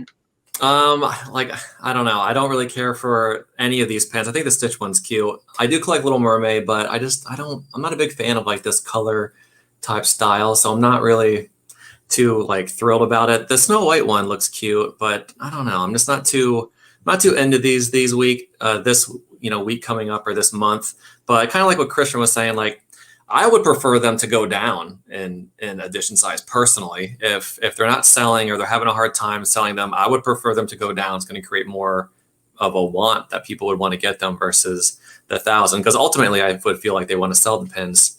So nothing really there for me this month. But on a side note, for Loungefly, I don't know if you know, but a lot of these box sets, like previous ones, are on sale now for $15 on the Loungefly website. Oh. I didn't know that. You know what? Squirrel Moment. It's like Squirrel Moment. What, like number 6 or something like that? We're number 7 right now. Number 7. So, I am very annoyed because on Tuesday, this past Tuesday, that's when the Binks bag dropped, and I missed out on it. So I couldn't get it. I was so annoyed that I didn't even get the Hocus Pocus pin either. Oh. It was like my tantrum. I was like, "Are you kidding me? I can't get the bag. I am not getting the pin. I'm sure it's gonna sit there for a while anyway." So I was very annoyed. That happened this Tuesday, right? It wasn't like the one before. I think it was this Tuesday. But that was my little Squirrel Moment / Loungefly rant. I really wanted that Binks backpack, but of course it didn't happen. So I was like, whatever, forget you. I'm not going to get the pin either. So I did not get it. I might go back to get the Hocus Pocus pin at one point. Maybe if there's anything else that I want to get, because also I feel like shipping with Loungefly tends to be a little pricey. So I might as well kind of get both things at the same time. John said, Surf Bomb, taking my wife to NYC for her birthday, going to check out the Harry Potter on Broadway next Harry Potter on Broadway next week. What? You know what? I do want to go to Broadway to see the Cursed Child. Oh my goodness, let me know how that is. And if you go, you need to go to the Harry Potter store. Try to go there early. At 7 a.m. they tend to open their queue so you can get into their virtual line, but the store doesn't open until 10. That's like Squirrel Moment number 8. But yeah, I don't know how you feel. Luckily, I don't really care for any of these pins this month. So, but I think it is an interesting change that they did here as far as having surprise drops instead of like an actual calendar letting you know what's coming out what day. Now, continuing with the pin news, then we had another Disney Studio Store Hollywood online pin release. This was for California residents only. This was for the Shang-Chi and the Legend of the Ten Rings. As you can see, these are all limited edition of 400, except for the one that's limited edition of 200. I got into the queue and I was like, whoa, I got in so quick. And I didn't notice it was a California exclusive. So as I'm putting in my address, it kept on telling me error. And I'm like, what do you mean? And I put the right state I live in. And then I was like, oh, California exclusive, never mind. I mean, haven't seen Shang-Chi yet. I don't really collect Shang-Chi either. So I would have gone for the marquee pin because those are typically pretty cool pins to have. But yeah, that's the second Disney Studio Store Hollywood online pin release this week. What do you guys think about this? Pass. Okay. Yeah, I would have done the same, but if I would have been able to get the marquee, I would have gone for it just because, again, these marquee pins tend to be popular. Next thing we had on Wednesday, it was actually something we had already announced, which is the Harry Potter Advent Calendar by Lego. $39.99. It is available through Target. It dropped also on Lego's website, of course, but it's on back order on Lego's website. So apparently it was super popular, but I ordered my Target. Christian, are you gonna get this one? Yes, I'm just waiting a little bit more towards where there's a sale. I'm gonna be patient. I gotcha. Travis, I know I know you like Harry Potter, but you're not necessarily a collector, but what do you think about this one? I think that's cool, man. I like Advent calendar. So Harry Potter Advent calendar, I think is awesome. This was a twofer though. It's not only it's like a game. It's also a game. So actually it's three things. It's an Advent calendar, it's a building your own Lego, and it's a game. I think it's even better. Yes, absolutely. So we had this on Wednesday. It dropped on the 1st, on the Back to Hogwarts Day. So again, available at Target and currently on back order on Lego's website. Now, talking about Lego some more in Harry Potter, on the 2nd, which was Thursday, we actually had the much anticipated Hogwarts Icons pin set, $250. So the one thing about this is that it was supposed to drop on the 2nd, but it says that I kind of copied this straight from like their website. Due to shipping delays in North America, the launch date for this item has been moved to September 15. Online only pre-order will be available from September 2nd. So I did pre-order it because I really do want this set, but it wouldn't be shipping until like later on this month. What do you guys think about this one? I know there are a lot of people who are looking forward to this one. Christian, is this a Lego set that you would want to get later on? Yeah, I'm definitely going to get it later on. I'm obsessed with this one, but there's so many Lego sets that are coming out with, and because of the price point, I don't want to go too crazy. I know that there's also the ones that I really want to get is the Diagon Alley and Castle. So I have to be very selective the ones that I get. If not, I will have to plan it out. I do want to get this, but because it's so fairly new, I'm going to be patient and probably wait when there's either a sale or once I get the other ones before they are no longer available. I agree. Travis, what do you think about this one? I just think it's a really cool set. I know it's up there in price, but I don't know. I feel like you get so much with it, and I just feel like it's an awesome piece to have. So I think it's really cool. So hopefully, if you guys try to get this, you guys will get in there and get it. I think it's really cool. Yeah, like that Hedwig is supposed to be life size to what like an owl of that size would be. So it's like a lot of times the pictures that they just don't do justice to what it's actually going to look like, you know? Yeah, like that. I'm super excited to get this. So we'll see once we get it. Now, also on Thursday. So it's a couple of things that happened on Thursday. I'm going to kind of jump up to this one first. So I've been talking to our friends over at Paul's Gallery and Paul's Pins. So they were like, hey, so just going to give you a kind of like a little teaser of some things to come out. So these pins right here are pins that were inspired by Ben Hartman's artwork. So, you know, they had Lion King, Little Mermaid, Hercules, Cinderella, Sleeping Beauty, Fantasia, and Robin Hood. So all these pins were, you know, out already. So this is the first wave of the pins that look like this. Beautiful pins. So they're coming out with a second wave. Now the second wave is going to feature Aladdin. The Dalmatians is going to also feature, oh my goodness, Alice in Wonderland and Aristocats. There's going to be other ones in the set, but I thought that was really cool. They were like, hey, just to kind of let you know, these pins are also coming out. So definitely keep an eye on their Instagram and mine so that you know when these drop. Now, what do you guys think about this pin series and the fact that they're adding to that line? I like it. I really do. I think it's a really cool concept to have their movie posters along with this kind of 3D sculpting frame around it. So I'm not surprised that they're coming out with another one. And they're super jumbo pins, and they are box pins. Really big. Yeah, I haven't seen any of these in person yet, but I can only imagine like how beautiful they are. But they look amazing. And I mean, the first series, I thought they picked some really great movies for the first series. So I'm curious to see, what's going to come in the future. But I just think these pins they're really beautiful. I mean, here you can somewhat see there's someone holding the pin right here, and you can see 3-4 fingers, and it's looks big. Huge. Yeah. So, I mean, luckily, I don't collect Aladdin, Dalmatians, Alice, or Aristocats. So I don't see myself getting those just yet, but it makes me a little nervous because they are coming with other pins that are going to be a surprise. They only gave me a hint of those 4 to come. So, Travis, you might be into the Aladdin one. So we'll see. I did see the artwork that the pins are going to be based on. And even though I don't collect Dalmatians, the artwork for that pin is really, really pretty. So yeah.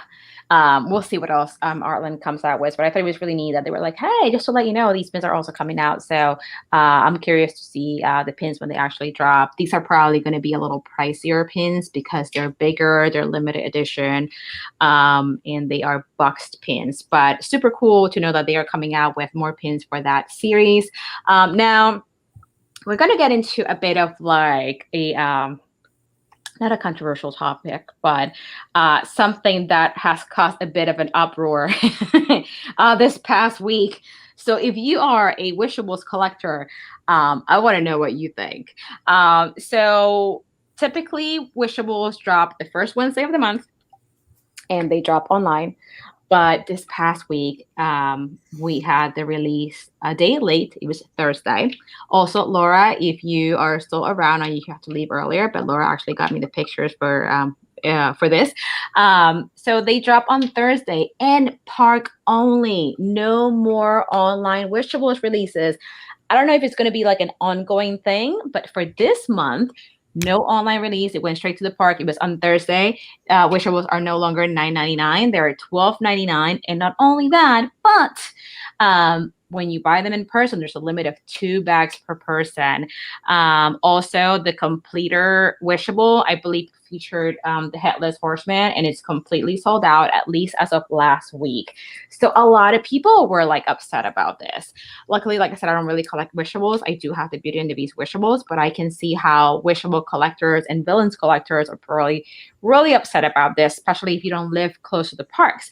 All right, so guys, thoughts on the design, thoughts on them being park only, thoughts on limit of 2 per person. What do you think? I think it's really cool. I do like the look of it. The packaging looks awesome. I do like the characters that they chose. The only thing I would be confused about is why they released it now and not in October, unless they have one already planned out for October. But the price is craziness. I don't know what's going on with that, and the limitations. I don't know if they're limiting the amount that's being manufactured so that they are like more limited, and that's why they're increasing the price, because it's going to be increasing the wants of wanting to get them, and limiting how many people can get them because there's not going to be enough for that many people. I don't know what it is, but I do know as well. I don't know if anybody has seen it, but in the Disney character warehouse, they're not limiting up to 2 per item that you can get. So right, yeah. Whatever per SKU or something, right? Yeah, so whatever you get in there, it's only a limit of 2 per of that same item. So if you wanted to get, let's just say a launch light bag, you're only limited to 2 of them. You can't get more than that because of a lot of people who have been buying everything and then reselling it. Now, Christian, what do you think about the fact that it's no longer online, now at the parks only? I mean, again, I feel like the Disney has been like, I don't understand what their mindset, because even with the Stitch releases, the Magic Bands were only supposed to be released online. That was something that they stated in the beginning, that it was only going to be an exclusive for only online purchases. But ever since like the second month, they did that mess up, and then they started releasing it in the parks. And especially at Disney Springs. And then now I see them all the time. Like we just recently saw the Sleeping Beauty edition, and it had the Magic Band and the plush in the Disney Springs store. So them trying to make this more exclusive for in the parks, I think it's kind of a little bit unfair. Not only the fact that nobody can really go to the Disney stores because they're starting to close down little by little. And if you can't get it online, that just limits the people who can go over there. I get it, because it's going for more of the Disney park rides and characters that are there, so it is kind of like a Disney park merch, but they've been producing this and selling it online. If they're going to do that, they should at least state the reason why. Like, is this just from now on going to be in the parks? Is it because this is only going to be an exclusive for parks? Like, they need to state the reasons why, because a lot of people who tend to look forward to this is now getting kind of a little bit ripped off from it, or getting a chance, or getting their experience to get it away from them. And like you said, like, even if somebody like goes to the parks to try to buy it for somebody else who doesn't live near the parks, you can only get two. So now you are only getting a little bit of minimum. You're gonna have to make friends with a lot of people. That's all I'm saying. I agree with you on that. You kind of touch base on some of the things that I was going to say. I agree with you 100%. If you cannot get them online, now you're going to limit them also at the parks. Now, I feel like, I don't know, you're going to make a lot of collectors upset.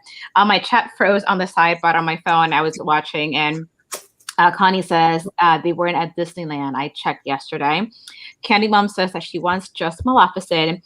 And Lauren said that I just want Hades and the Headless Horseman. I may just buy them on eBay. Now, Travis, what do you think about this change with the Wishables? What are your thoughts on this? Also the design, all that good stuff. I think the designs are great. I love the characters that they picked. Like Maleficent, Hades look great. I think all of them look amazing. And the Headless Horseman is, I mean, that's cool for the, what would you say it was? What's not the chaser, but it's the completer.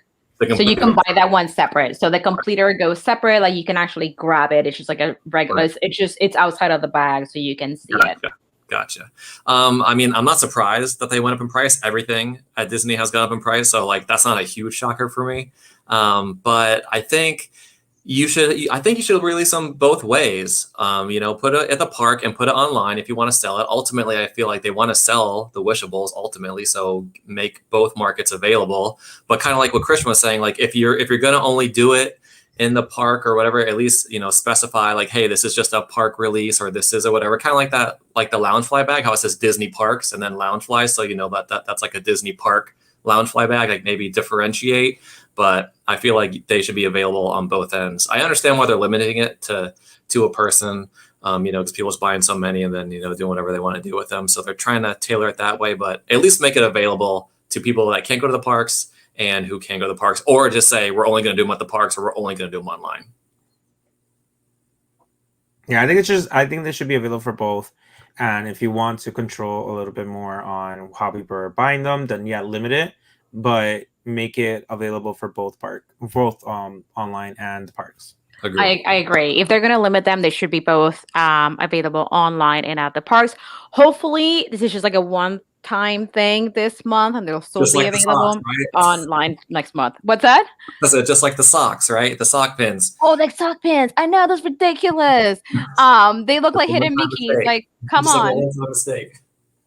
Yeah. Candy Bomb says my friend's son is good at picking them out, so they are getting me the Maleficent one. Oh, that's awesome. It's funny because when Jody and Laura goes, Jody is also really good at filling them out and kind of knowing what is inside the bag. So I feel like a lot of people do that. I'm not that great at filling them out.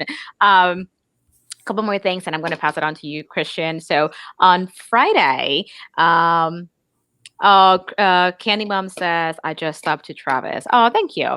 So Candy Mom, let me see. No, let me go back here. Whoop. So Friday, we actually had the newest Treasures of the Vault, or from the Vault, actually, big thing here, being released. Now, this one features Pluto. It's their 9th release from this series. I don't think I put the retail price on this. Oh, how about that? So I forget right now how much they are, but typically D23 members kind of get a heads up like a day or two before, and then you can go through the D23 website and you get a special link to go through Amazon to get it. I think it's cute. Pluto kind of looks like he's made out of like corduroy or something. I know all of these plushes are based on something that look exactly like this. So I don't really recall the story on this specific Pluto plush, but I think it's super cute. What do you guys think about this one? So this one is at retail price of $31.99, but it's on sale $2 less. It's actually now $29.99. Oh, and it also states that the Pluto started in 48 of his own cartoons, but also appeared in many supporting roles alongside Mickey Mouse. So I'm guessing that this is just basically celebrating when he made the first plushie back in 1931 when he became officially Mickey's pet. So I do like the line that they've been coming out with this whole entire time. Do not collect them. If I were to have chosen this one over the Mickey one from last year, I probably would have gone for this one only because there's such much more variety. But I do love Mickey, so I don't regret getting it. But like I said, I would wait until the end of the year and see if they will make these all into mini forms into one big set, and I probably will purchase that one. This Pluto, I do like it. I do like the fact that it has more texture. It gives it more like of a different kind of feel to it, and the coloring. So it's a very, very cool one. I would get it if I was wanting to collect them. Agreed. How about you, Travis? What do you think? I think it's cute. I don't collect plush or anything, but I think it's a cute, Pluto doll. I don't know with the material. It looks to me like it's hot. Like if I was gonna hold it, it's gonna get hot. I feel like it's not like, you know what I'm saying? I don't know, but that's the kind of feeling I get. But it is cute, and it says limited edition. Do we know what the editions are on these? No. Okay. Yeah, I just didn't know if it was like really low or something like that. But I mean, it's cute. Not for me, but definitely cute.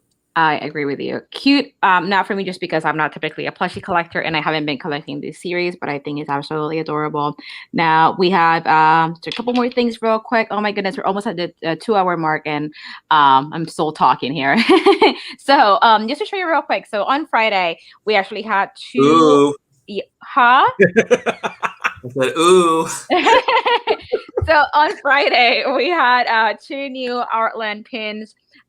We had these are part of the Castle Collection series where we had already, Beast and Belle, and we have Anna and Elsa. So now Maleficent is added to the lineup in dragon form. Right here, which I think is super cool, and also in just her regular form. I like Maleficent, but I don't think I'll be getting these. But I do definitely like the concept. I just didn't really get these. So what do you guys think about these? Very cool. I do like it. I only think that the one with Maleficent as in human form, I feel like the castle should have been very more. I don't know if it's because of the pictures taken. I just feel like the color is too close to her skin color. So it kind of looks like not so dimensional. It just looks. Yeah, I'm going to actually show Arland's website so you can see them a little bit better. So here you can see them better. Yeah, I mean, so with this, you could get the set of 2, which the set apparently is sold out. And then you have them in individually. Oh, darn, they're sold out too. They sold out fast. They sold out within a couple hours, I think. Wow, I feel like I had seen this maybe like yesterday or something, and the individual ones were still available. That is crazy that they are sold out as well. But you see how it says like notify me when this product is available? So I wonder if they just didn't release all of them. Look at this, only 3 Maleficent and Castle and 3 Dragon and Castle pins per customer in total. This includes sets and individual pins together. Wow. Well, that is interesting. So there is the castle's a darker color. Why couldn't the other one be like that? Oh, like this one, you mean? Yeah, I don't like it. It just gives me more of Little Mermaid. Oh, that's right. Now that you say that, that's true. Mm-hmm. I mean, and again, I'm not complaining. It's just for me, I wish that it was a darker color so that like a grayish with more of like details in it, so that it would distinctly show that it's a castle. Yeah, kind of just looks too much like her skin color. Because the castle on the other one, when she's in the dragon form, is there a castle? There's like something in the background. It's kind of dark. It's a castle. Yes, castle. So like something like that would kind of correlate with how she's looking, because it's Maleficent. I think the pins are amazing. I was really contemplating on getting these. I had them in my cart, and I was like, "Gosh, should I get these? I don't know," because Artland pins they're up there. They're expensive. And then the other part of me was like, well, maybe I'll just try to trade for it later. But really beautiful pins. I collect Maleficent, so I'm definitely going to be looking for these 2. It kind of reminds me of the Acme pin, Dragon's Gate, which was her in her dragon form, which is a beautiful pin, but it's very similar to her dragon form here. But it kind of reminded me of that, and that's like one of my most favorite pins of Maleficent in her dragon form. So really cool pins. I probably should have pulled the trigger and got them, but now I'm going to try to get them after the fact. Candy Mom is saying that her birthday is coming up. If anyone needs ideas, she loves Maleficent. That That's funny. What's your birthday, Kenny Mom? Is it like the 18th or something? And he was like a little bit before mine. But that's cool. Lauren's like, again, never pay attention. So I mean, these just kind of dropped on Friday. So like for anyone that doesn't know, I typically just post all of the like the basically everything that you're seeing here. I post throughout the week on my Instagram. So as soon as I saw that these had dropped, I had posted it on there. I think these pins are really cool, really fun. The castle series, because again, I do love my castle, so I think it's really neat. I wonder if they're gonna come out with more like villain castle pins. Oh, the 17th. So you see, I was not off. I said like the 18th. Well, I was off, but I was not too off. 17, 18. Oh, that's cool. So we had this again on Friday. And then the last couple things I was going to show real quick. So let me stop sharing my screen. Ooh. Hello. We also had, I know we talked about this before. So we had talked about how we wish that they had Starbucks pins because, you know, Disney has like Starbucks mugs. Or let me rephrase this. Starbucks has Disney mugs. So they finally came out with Starbucks pins. These are available in California so far. I think, Christian, you told me they already had like a Disney World version of this, I think. Maybe it was Dirk that told me this. Yeah. Someone told me that. I don't know. I haven't seen them. But I think these are adorable. I definitely want to get my hands on these. I believe they are $12.99 a piece. Let me double check. Yeah. But they are super cute. I love it because I really like the designs on the mugs. I just have never gotten a mug. But I think this would be a really cute series to collect pin-wise. What do you both think about these? It's cute. I don't know. I don't see what it has to do with Starbucks. Well, Starbucks has like they release mugs at the store. It's kind of almost like I've been there type of thing. Yeah, and but there's a Starbucks thing. It's the mug, you know, it has to do with Starbucks because that's how you get your coffee, and it has like the Disney decoration. So with the pin, I just don't see what the pin has to like unless it had like the castle looking like a Starbucks store or something like that. Like that would make more sense to me. I think it's because I mean the Disney pin game is strong, so I think they were just trying to like basically get into like the pin because, like I said, I've liked the mugs, but they're big. I have so many mugs already, so I was kind of hoping that they would go for pins because I could collect the pins. How many? Where am I going to put all these mugs? At least I can put the pins in like a binder or like on like a like a board. So. Yeah, but if you unlink the Starbucks little logo there, you would have known that's from Starbucks. That's what I'm trying to say. Like, something about it, I wish it would have given more of a Starbucks feeling. Maybe use the coloring from Starbucks, like green, white, with a little bit black, or make the castle or something about it that has to do with Starbucks would have made more sense to me than the way the pins look. I mean, the pins look gorgeous, but I'm just not feeling it. Why would I need it? Yeah, Connie said she was going to get them, but the lines are so long in Starbucks. Yeah, I can totally see that. She's going to try again Friday night. But I think these are super cool. I really like them. I really do want them. I reached out to a friend of mine that lives in California, and I was like, hey, do you have any extras? Travis, what do you think about the fact that Starbucks came out with these pins? I mean, they have the mugs, which I knew that, and they also have like the mugs that are little ornaments. Have you seen those? Like in the Bender series, they're like little ornaments. It's like the mug, but a miniature version. You can put it on your tree. So they have. That's so cool. I didn't know that. Yeah, so they have like little ornament ones too. So I can only imagine that would be like the next step is to do pins with it. So it's nothing for me. The colors look pretty cool. I think it's a cool pin. I agree with what Christian was saying. Like if you did take that Starbucks thing off, like you wouldn't even know it's a Starbucks pin per se. Maybe there's something on the back that says it. I don't know. But I can definitely see how this can be a collectible series, and I'm sure it's going to be pretty popular. Yeah, because the mugs are already highly collectible. Right. Exactly. Candy Mom says maybe a hidden Starbucks symbol would be great, kind of like a hidden Mickey, but like a hidden Starbucks in there. That would be that would be cool. I like that idea. Right. Absolutely. Yeah, but I definitely like this. I like that they are not like crazy priced. They're $12.99. So I definitely want to try to start collecting these. That's pretty fair for a pin with a dangle on it. I feel it's pretty fair. Yeah, and I think these are going to be highly collectible. So I definitely want to try to get my hands on some of these. Absolutely. Now the last things that I was going to show you guys are also on my Instagram. So yesterday, Saturday, we had this pin release from the What If series. It's Captain Carter. It's a limited release pin, $15.99. Not for me, but cool. What do you guys think about this one? It looks very cool, and not for me as well. I am not a Captain America period fan of it, so the Captain Carter is associated. Still not a fan of it, but it does look like a pretty cool pin. The only thing that I would say, there is like different kinds of shades of blue, and the Captain Carter, I don't know why they decided to do it with the same symbol of like the flag, because it just kind of blends into the pin. Like I just feel like it's too much. If they would have done it silver, maybe it would have looked cool, or maybe just plain white. I just don't like that there's like so much of the same colors. Yeah, like kind of like the design gets lost with like so much of the same color in there, Or maybe right? not even put it at all. I don't think it was necessary to put Captain Carter on it. Oh, like the name right here. Yeah, like I just think it was unnecessary. Because even like her arm here, it just kind of looks like off. It's almost like her arm right here is coming from like the back of the pin. I don't know how to. Yeah. I don't know. It just seems weird. Definitely not for me. I did notice that they put the Disney Plus logo at the bottom of the card.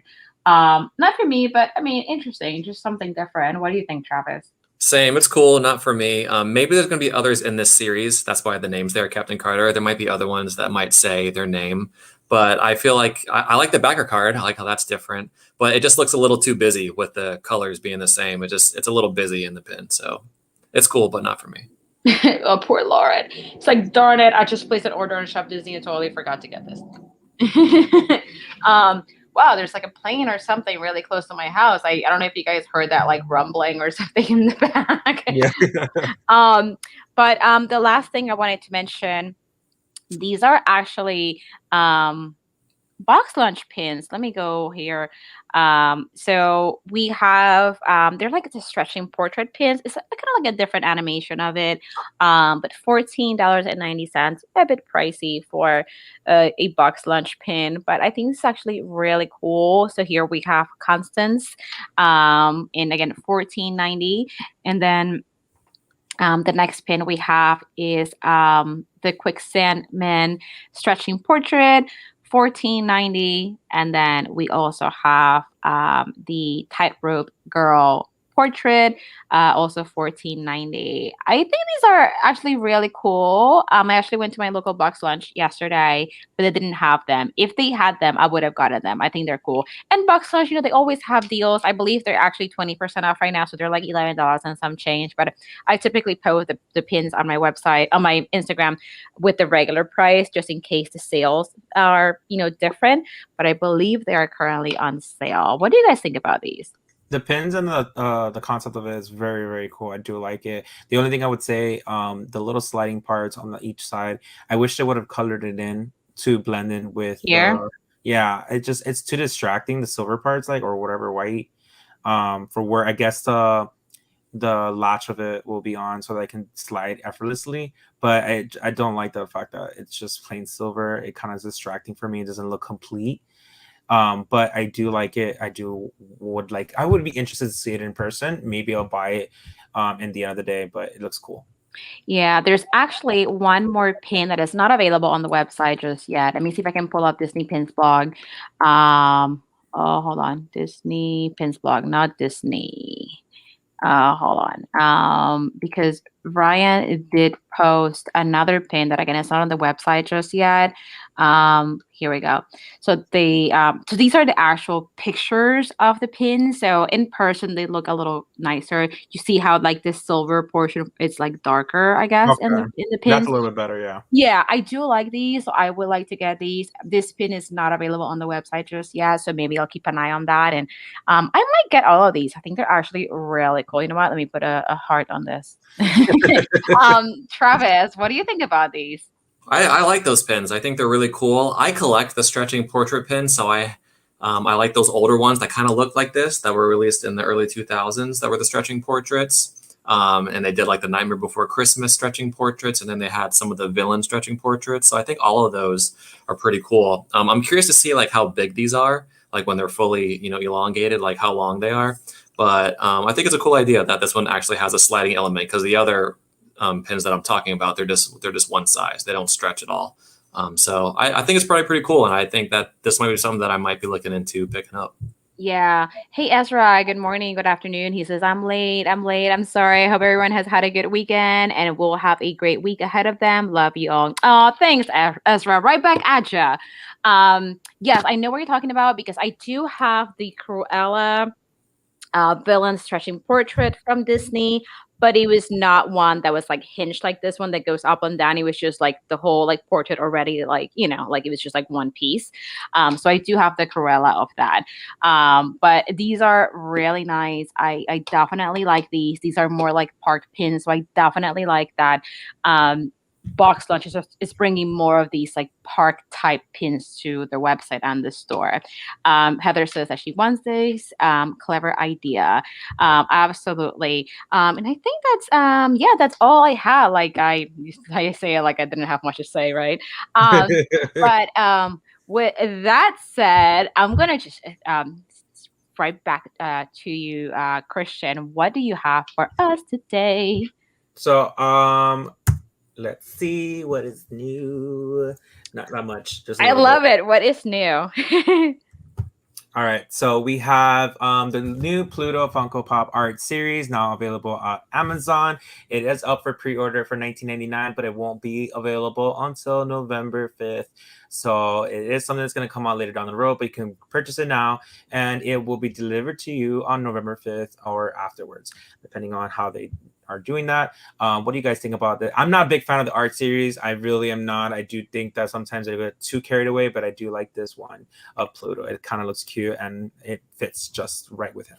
I like him. I think this Pluto is adorable. Before I noticed that what he has on him are paw prints and bones, I thought they were just like spots, and I'm like, looks like he's sick or something. But then when I realized that they were actually paw prints, I was like, oh, okay. Also, squirrel moments like number 8 or number 9. Number 9. I love the slideshow. I love that. I was just gonna say that. Yeah. I was like, Christian, like, did you design this? Because I mean, I appreciate it. I think it looks great. I was doing something real quick, and I was like, you know what? Let me do something a little bit more fun, especially the fact that I don't have that much to talk about. So they have like different templates on there. I take no credit, but I do take credit on putting it together at the last. You had to design it a little bit. Yeah, so and you know what? Your lettering matches the banner at the bottom, by the way. Also, I love that you put the where, price, and pre-order, because in case, let's say, someone's like kind of like this watching but can't necessarily like hear what we're saying, it's on like the screen. So I really like that. Lisa says, dog's so cute. Caitlin says, look at Christian getting fancy with the slides. I love it. Hey, Joy, good afternoon. Thanks so much for joining us. And Connie says, this one is cute. I agree. And then Lauren says, I like this a lot, but not for $20. Yeah, but most of the art series, I think they're all like about the same price. I think it's always 20, or if not, I think some of them came out like $18. Maybe I'm mistaken, but yeah, they're kind of pricey, and it's not because of the artwork or the different of it. It does come with an acrylic case, so it does have that protector on it. I'm not a big fan of those protectors, because if it comes wrapped in a saran wrap, if you were to take that off, that particular Funko case that it comes with, the protective, it falls apart. The top just comes off very easily, and if you were to have dropped it, it will crack very easily, and in certain cases, depending on how it cracks, it could end up scratching the box of the Funko Pop. So I'm not a big fan of those. So what I do have some of the art series. I do have the Star Wars, especially. I do not open up the plastic, so it's still holding the case intact. I do not touch it. So this is kind of like, I have like an art series pop right here to show you guys what he means. So it comes in this like case. As you can see, mine still has the plastic like wrap that Christian was talking about, because like he said, if you were to take that off, the protector would kind of fall apart. But that's why these are a little pricier, because they do come with this case, as you can hear, it's like a hard plastic. But if you take the wrapper off, then it just kind of falls apart. So this is what he was talking about. Figure I show you real quick. Scroll moment. Yeah, the only thing that's good about those is that you can stack them one over another. So if you're not ones who have shelves and you're stacking them from a single shelf on the wall or from the floor going up, they do stack easily right on top of each other, but it's not worth it for protective reasons. Caitlin says, in other words, the art series is not worth it. But moving along to the next one, we have Pocahontas that was dropped this past, I believe it was Thursday. It was available on the Funko Shop. It's still available right now for $15. It is part of the Ultimate Princess collection, and they do have a Pocahontas that's a common that you can get anywhere, but this is an exclusive only to the Funko Shop. What do you guys think about it? Before you answer, let me tell you that I love this one, but go ahead. It is very cute. I think it's super cute. I'm not like a Pocahontas collector, but I think it's super cute. $15. I mean, it's not crazy price considering it's a Funko Shop exclusive. I didn't get it because I'm not a Pocahontas collector, but I do think it's adorable. Same. I think it's really cute. I'm not a Pocahontas collector either, but it looks like, is there like a little, like, I don't know, what is that? Like a white piece that's like the wind? That's like part of it in there? It's supposed to be like almost like translucent clear. Yeah, that's cool. Showing the wind. I'm obsessed with this. Pocahontas is one of my favorite princesses, or at least a princess kind of, because we already went through that line of is she a princess or not. But I am obsessed with her. I think it's really pretty, and I think the box goes with the Funko Pop. I think they did a good job with the box and the Funko. I agree. I totally agree. And I feel like anybody who is a fan of just a princess line, I would get this one over the common one. This just has more detail, and it gives me especially the infamous song, Colors of the Wind. So honestly, this is one of the best ones that they've come out with for the princess line. And then next, we have this one that was a 4-pack that's released on Amazon for $68.99. It is the Disney Villains Black and Brights collection. I do not like it so much. It gives me too much of Barbie vibes. It just has like the face piece of the characters over that. I know that they came out with similar dolls before, right? Mel, like something. Yeah, the designer collection dolls. They're actually advertised again on Shop Disney. It just is coming soon. So the Disney designer collection is coming soon again. They typically release them around fall. So I'm kind of curious to see what the dolls are going to look like. Mm-hmm. Last year they did villains and the pins. Yeah. What the dolls and the pins are going to look like. Last year they did villains. So I don't know if they're going to do villains again this year or what we're going to have. But I'm definitely curious to see what they're going to come out with the designer collection. What do you think, Travis? I don't really like do dolls or anything. It kind of gives me like a Monster High kind of vibe. I don't know. It does. I don't know. They look okay. It's nothing that I think I would collect. I don't collect dolls or anything, but I know like some of the designer dolls that I've seen in the past, like those are like really beautiful. I feel like the clothing and the pieces that they use on them, like they're very detailed. I don't know if these are like that, but for me, it just kind of look more like Monster High dolls or something for me. I'm just reading, laughing at Caitlin's comment. They were like, should we make Ursula fat or thin? The answer is yes. It's just kind of weird. I don't know. Like, I'm not a big fan of, I don't collect dolls either, but I don't know about them. I don't feel like they go with it. I feel like they're just a imitation that somebody tried to make them look like Disney characters. I don't know. Ooh, there we go. And the next one, we have so cute. We have the newest Funko Pop that has been spotted in Europe. It is Randall, part of the Alien Remix, which we thought that there would be nothing available more from Alien Remix. I thought everything came out that should have came out, I guess. It was a back-to-back wave that came out last year, and it was nonstop of all these Funko Pops that were coming out with every single character.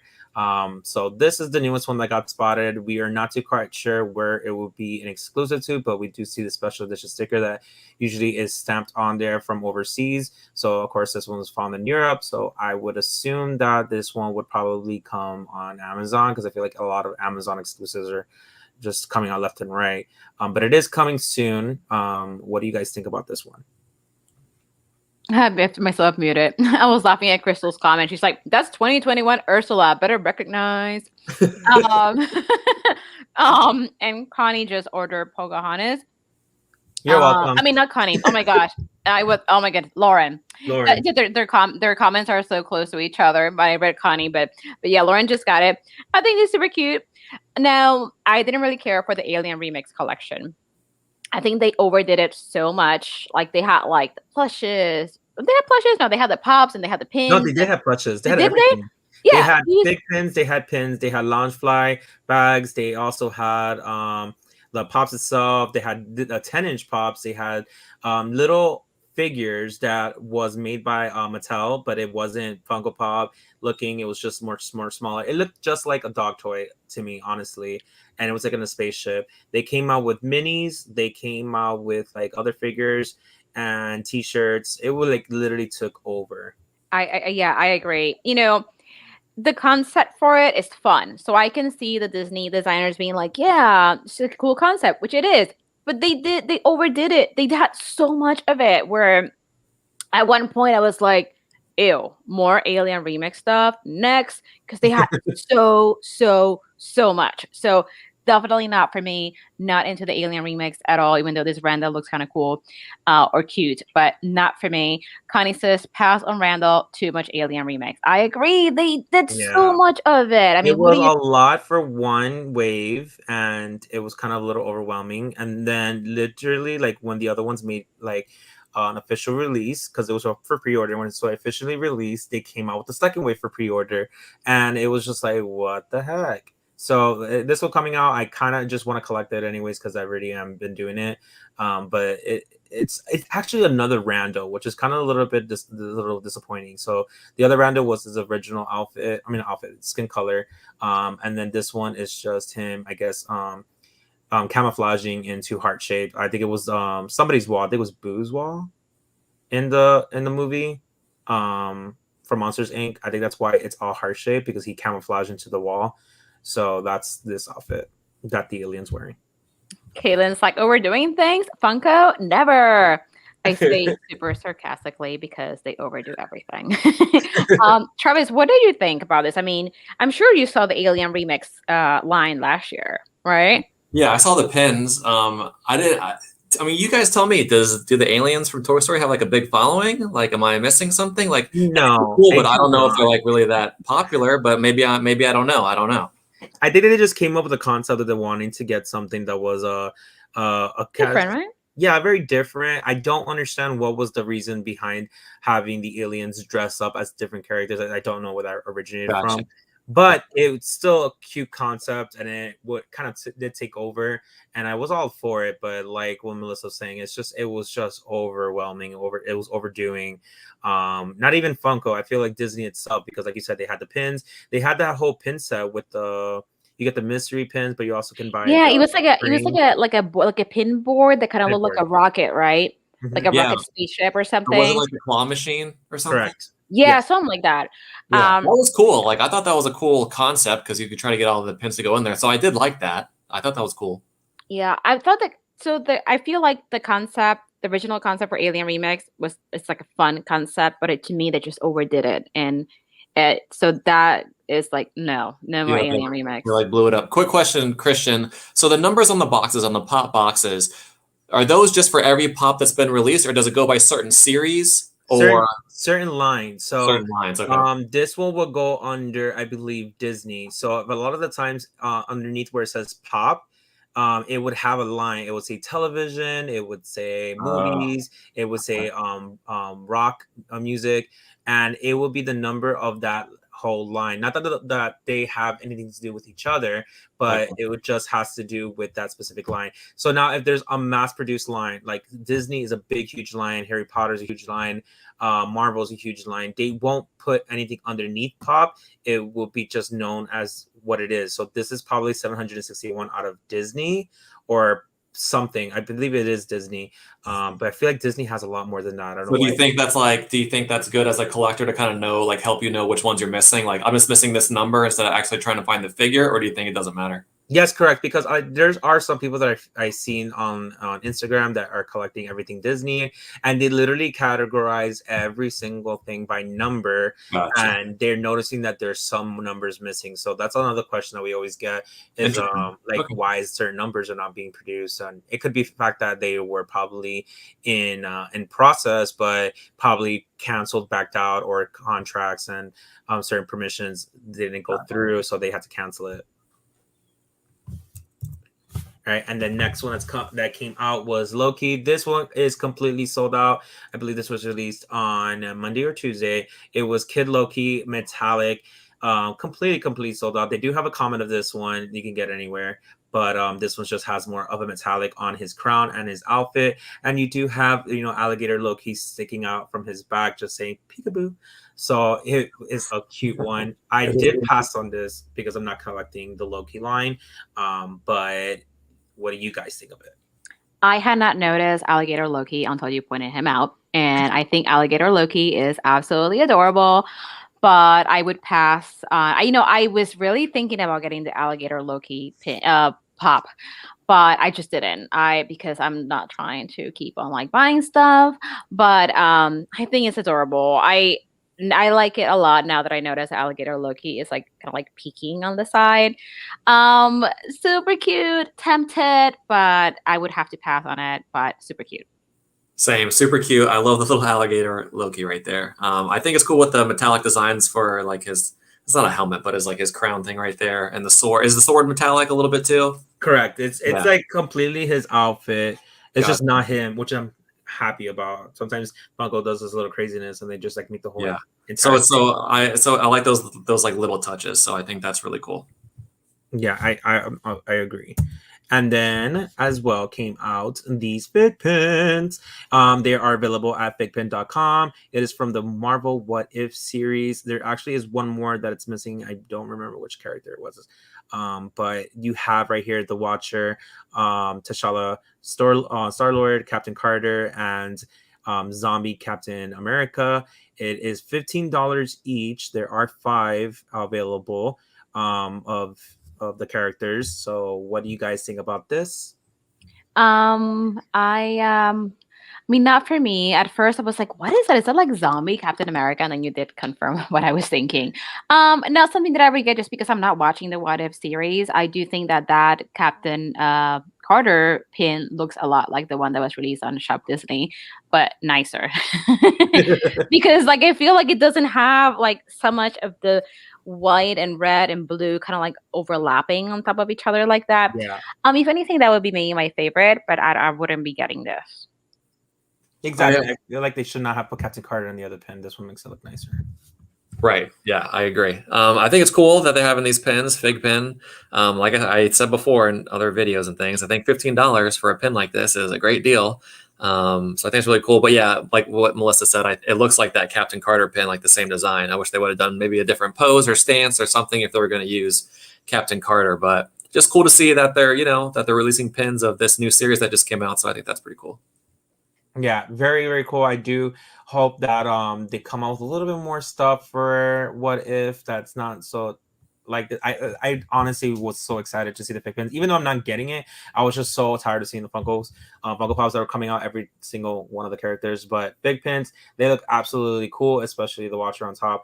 I am obsessed. But yeah, the Captain America is a zombie, and they actually have a zombie line for the Funko Pop. It is based on the comics, but I cannot wait to see that episode. That episode has not been released, and if anybody doesn't know about What If, it is a series that is on Disney Plus, and every single episode is different, and it just normally bases it on what if something were to happen differently, how the characters would have been in today, but it just goes more in details of different dimensions that we're starting to learn about. So the MCU is what we know of the movies, but there are other things that has happened, which Spider-Man and Doctor Strange is going to go more in details on. We kind of saw a little bit of a preview in the Loki of how there's different variations and different dimensions. So this goes based on that.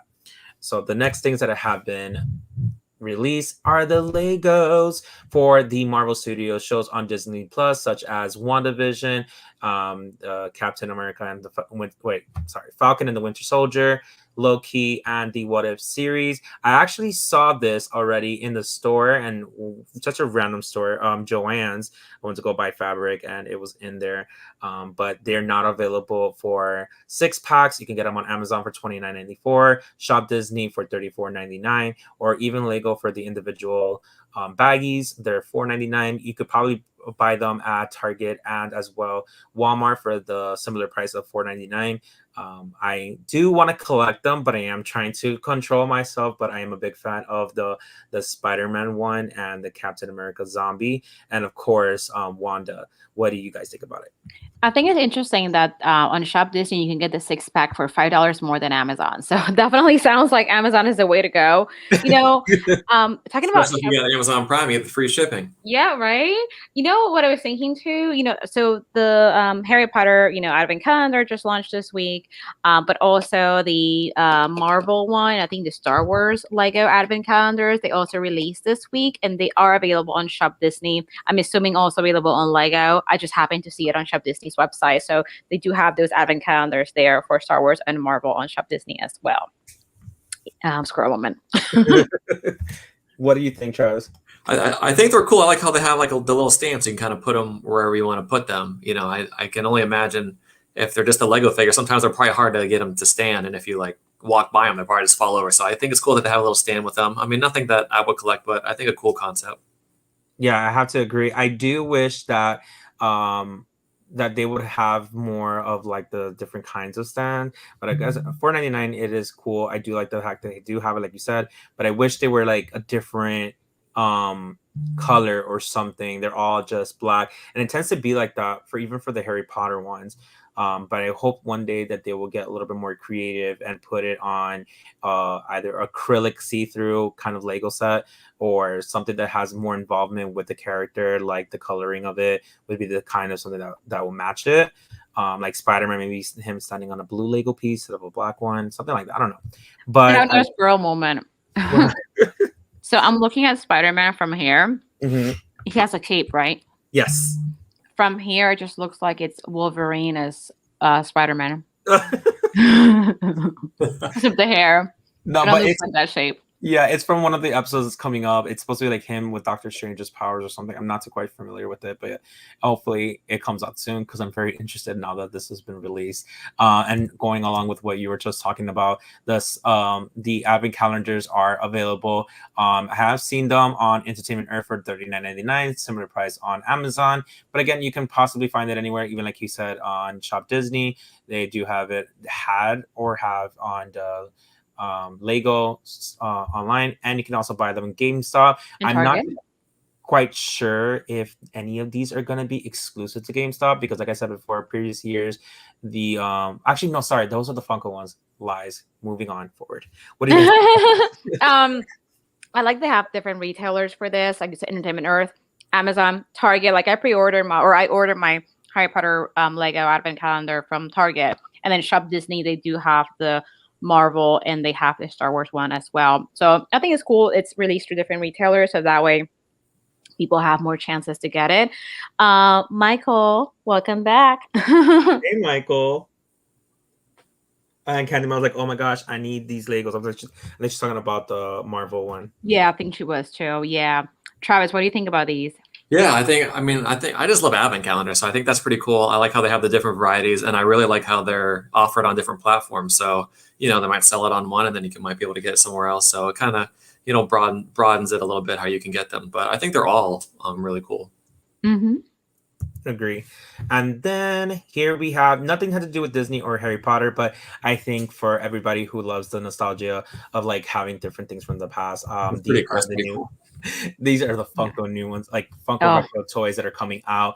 I do think they're cute. I'm not getting them, but it's really cool because it goes more on things that I grew up with. So we have the Barrel of Monkeys, the Play-Doh container, Light Bright, and even the little Peg from Trouble. There's also one of the Polly Pocket, which just reminds me of my sister because she used to collect them when she was a kid. And they have they kind of give me like a Shopkins vibe.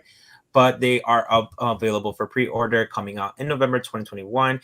You can practically buy a lot of places from where they sell them from $8.99 to $12.50. I have seen them, I believe, on Entertainment Earth and probably even on Amazon, I believe. So you can just get them from all because they're just commons. What do you guys think about them? When I saw the Polly Pocket one previewed on Disc Trackers, I was like, oh my God, because I get the notifications on my watch too. And he was like, I was at work and I look at my watch and I had to do a double take and I was like, oh, Polly Pockets. I'm like your sister, Christian. Like I used to love Polly Pockets so much. Like I loved them. I didn't have many. I had maybe like 8. So I didn't have many. I know there were tons of Polly Pockets out there, but I loved my Polly Pockets. Like I could just literally sit by myself and play with that for like the longest time. I just loved it so much. And when I saw this pop, I'm actually really tempted to get it because like you said, it's that nostalgic feeling of like my childhood and how much like seeing this pop brought me so much joy because it brought me back to my Polly Pocket days because like I said I love Polly Pockets so much.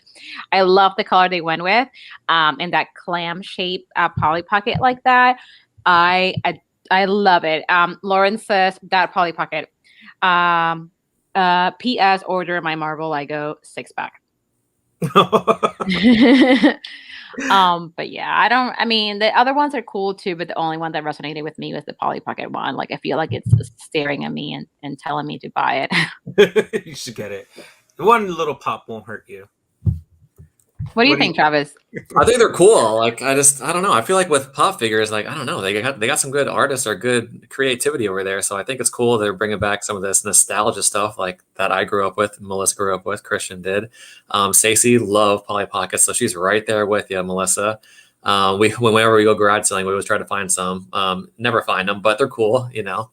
Light Bright was awesome that I played with when I was younger. When I look at the Polly Pocket, I think the colors they picked are amazing in the box, and like the top of it kind of looks like it has a hinge. I wish that it would open up and there would be like something inside. That would be so cool. That would be cool. My gosh, yes, I would love that. Let Funko, if you're listening, also try to make this like a hinge one because that'd be cool. Like, it didn't have to be like super in depth inside, but maybe have like just something in there. I don't know. Yeah, that the last time I seen a pop that had like a hinge. It was I don't know his name, but it's from The Night Before Christmas. It's the guy with the glasses. The mayor. No, it's I think the scientist or something. I forgot what it is, but if you I don't know. Head, Dr. Frankenstein or whatever. Yeah, there you go. If you open his head, it shows the brain. Yucky. Oh, gotcha. Yeah. And then last but not least, Comic-Con has been announced that it will be from October 7th to October 10th for the New York one. It's coming soon. For more details, you can go ahead to the Funko website and check out more information, but it doesn't really go so much deep into it. And they're as well being, they have like some type of partnership going on with Reed Pop. I do not know who they are, but I guess they're trying to expand or control of a better flow of how they are doing the online event as well. So more updates will be available soon, and what exclusives will be available from Funko and as well Launchfly. Hey Lena, thank you for stopping by. And Lena says that Sammy from Just Sammy Things says hello as well. Hey, now are they gonna do the same thing they did with like the summer convention, like a lottery and stuff for you to get your pops? I would assume so, yes, but again, they haven't really gone so much details. But let me check right now, just in case I missed any information. But they didn't really want to give so much information. I don't know why, because normally they give you like a little bit more months in advance, and this is literally just one more month to go. Yeah, it doesn't really state if it's going to have lottery or not, but I can only imagine because it is going to be a virtual con. So most likely that's how they've been working out, is been doing the lottery so that can control the traffic of how much people are going into the website. But yeah, that's about it. I am done. I am finito. You are finito. Well, oh my gosh. So we went almost for like 2.5 hours. Today is like 2 hours and like 20, almost 23 seconds. Minutes. Oh my God. So we definitely covered so much today. I mean, Disney, Harry Potter, pins, pops, Legos, advent calendars. I mean, wow. They're great. Christian, great job on your slides, man. You did great. Yeah. Listen, your colors were they were great. That all flowed together. It was great. That's basically what I did. It came with templates, but I changed the color and added some graphics and put the animation so that it gets to that. Like your slideshows, your PowerPoints are always amazing. And then today was a little bit different, but it like worked out too. So thank you. Great job. Yeah, Michael says amazing slides. Now with that said, as usual, we're gonna kind of go around and ask what everybody's doing. I'm gonna start with you, Travis. What do you have coming up in your channel? Don't really have anything coming up at the moment, but I want to talk about a couple things because you didn't show on your slides. But one, they had that fig pen party last week. So it was like a outside like convention type thing with fig pen. They had artist signings and different things like that. But they released a lot of AP pins, which I thought was kind of cool because we haven't really seen any artist group pins from fig pen. So I thought that was a cool little event that they had. Fig pen, I don't know, man. I feel like they're doing big things. They're expanding. So I think that's cool. And when Christian showed those What If Marvel pins, I thought that was cool. But Melissa, if you can you show that Paris release of the Little Mermaid pins that are coming out? Because those just look phenomenal. Let me see. Are those on Disney? Those are on Ryan. I think Ryan has it on his. Let me see. Little Mermaid. Yeah, I can show that real quick. Let me if you want to talk about it, I can go ahead and see. Share screen. Share screen. Disney Pins blog. And here we go. Yeah. So this is a pin event that's coming out in Paris, and it's themed around the Little Mermaid. And these pins, like I was looking at them, and I think they released this picture like maybe the same day or the day after the pin event that we're having, the Heroes versus Villains. And I was like, oh my gosh, look at these pins compared to the other ones. I was like, oh my gosh, they're like so cool. I'm a Little Mermaid collector, so I do like a lot of these, but they're all really low LE. They're 425. It's kind of crazy how they're all the same with the edition size. They're all 425, which I thought was kind of different. The jumbo pins on that bottom right corner with Ursula and Ariel on the rock just look amazing. Even the smaller pins, like I like Eric's statue right there, looks pretty cool because you don't see that many pins of Eric's statue.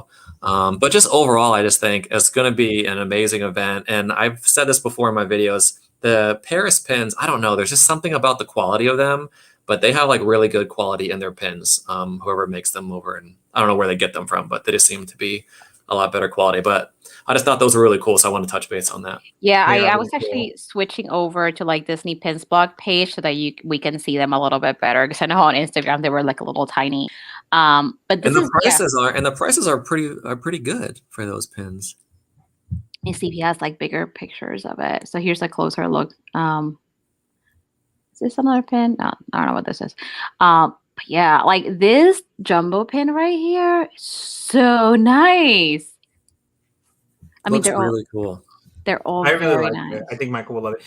I'm obsessed with the rock one. And that one looks really cool. I have a couple of oh my god here in the chat. Here we have oh my god. See? Here we have oh my god. Yeah, these are very, very nice. I gotta make some friends with some people over in Paris, man, because it's like I feel like cause the point that I was trying to get is like they have this pin release. It looks just like awesome or whatever, and then I felt like we had the Heroes and Villains, and I just felt like a little underwhelmed with it. But we had 53 pins. This one only has 20 pins or whatever, and I was like, man, these ones just look. But I don't know. They're awesome. just different. Yeah, they just look different. They're like unique, like with Ariel with the scroll with the hands coming out of it. Like it's just different. They're just, all the pins here are just like they're all different. Whereas kind of the ones that we were having, like a lot of them were similar. So I don't know. I just thought it was. I mean, yeah, cool. These pins are all beautiful, and even this one here of the statue of Prince Eric, like, I mean, yeah, these are all so nice. I'm so glad I'm not a Little Mermaid collector, because I would be so upset right now. I'll be like, really? Welcome to my life. I'll be like, really? You're giving me random pins for the penny band, but then what I collect, it's gonna be like outside of the country. Right. So now something else to add to the list to try to track down, Yeah. So Travis, what else? What do you have coming up in your channel? Oh, what did I do here? Hold on, I click a random button here. I don't know what happened. All right, here we go. So I mean, not anything coming up or like right now. I was thinking about doing another pin video, but we're supposed to go to Disney in August. But we had to like cancel the plan, so we're going to have to reschedule. So I told you guys before, like, our channel originally started with vlogging and doing that at the park. So I really want to get back into that. So we had to reschedule our trip. So that should be coming up, soon. But other than that, I mean, nothing like at this moment. No. But what about you guys? What do you guys got going on? Christian, what do you have coming up? It's like it caught you off guard. You're like, oh, or something.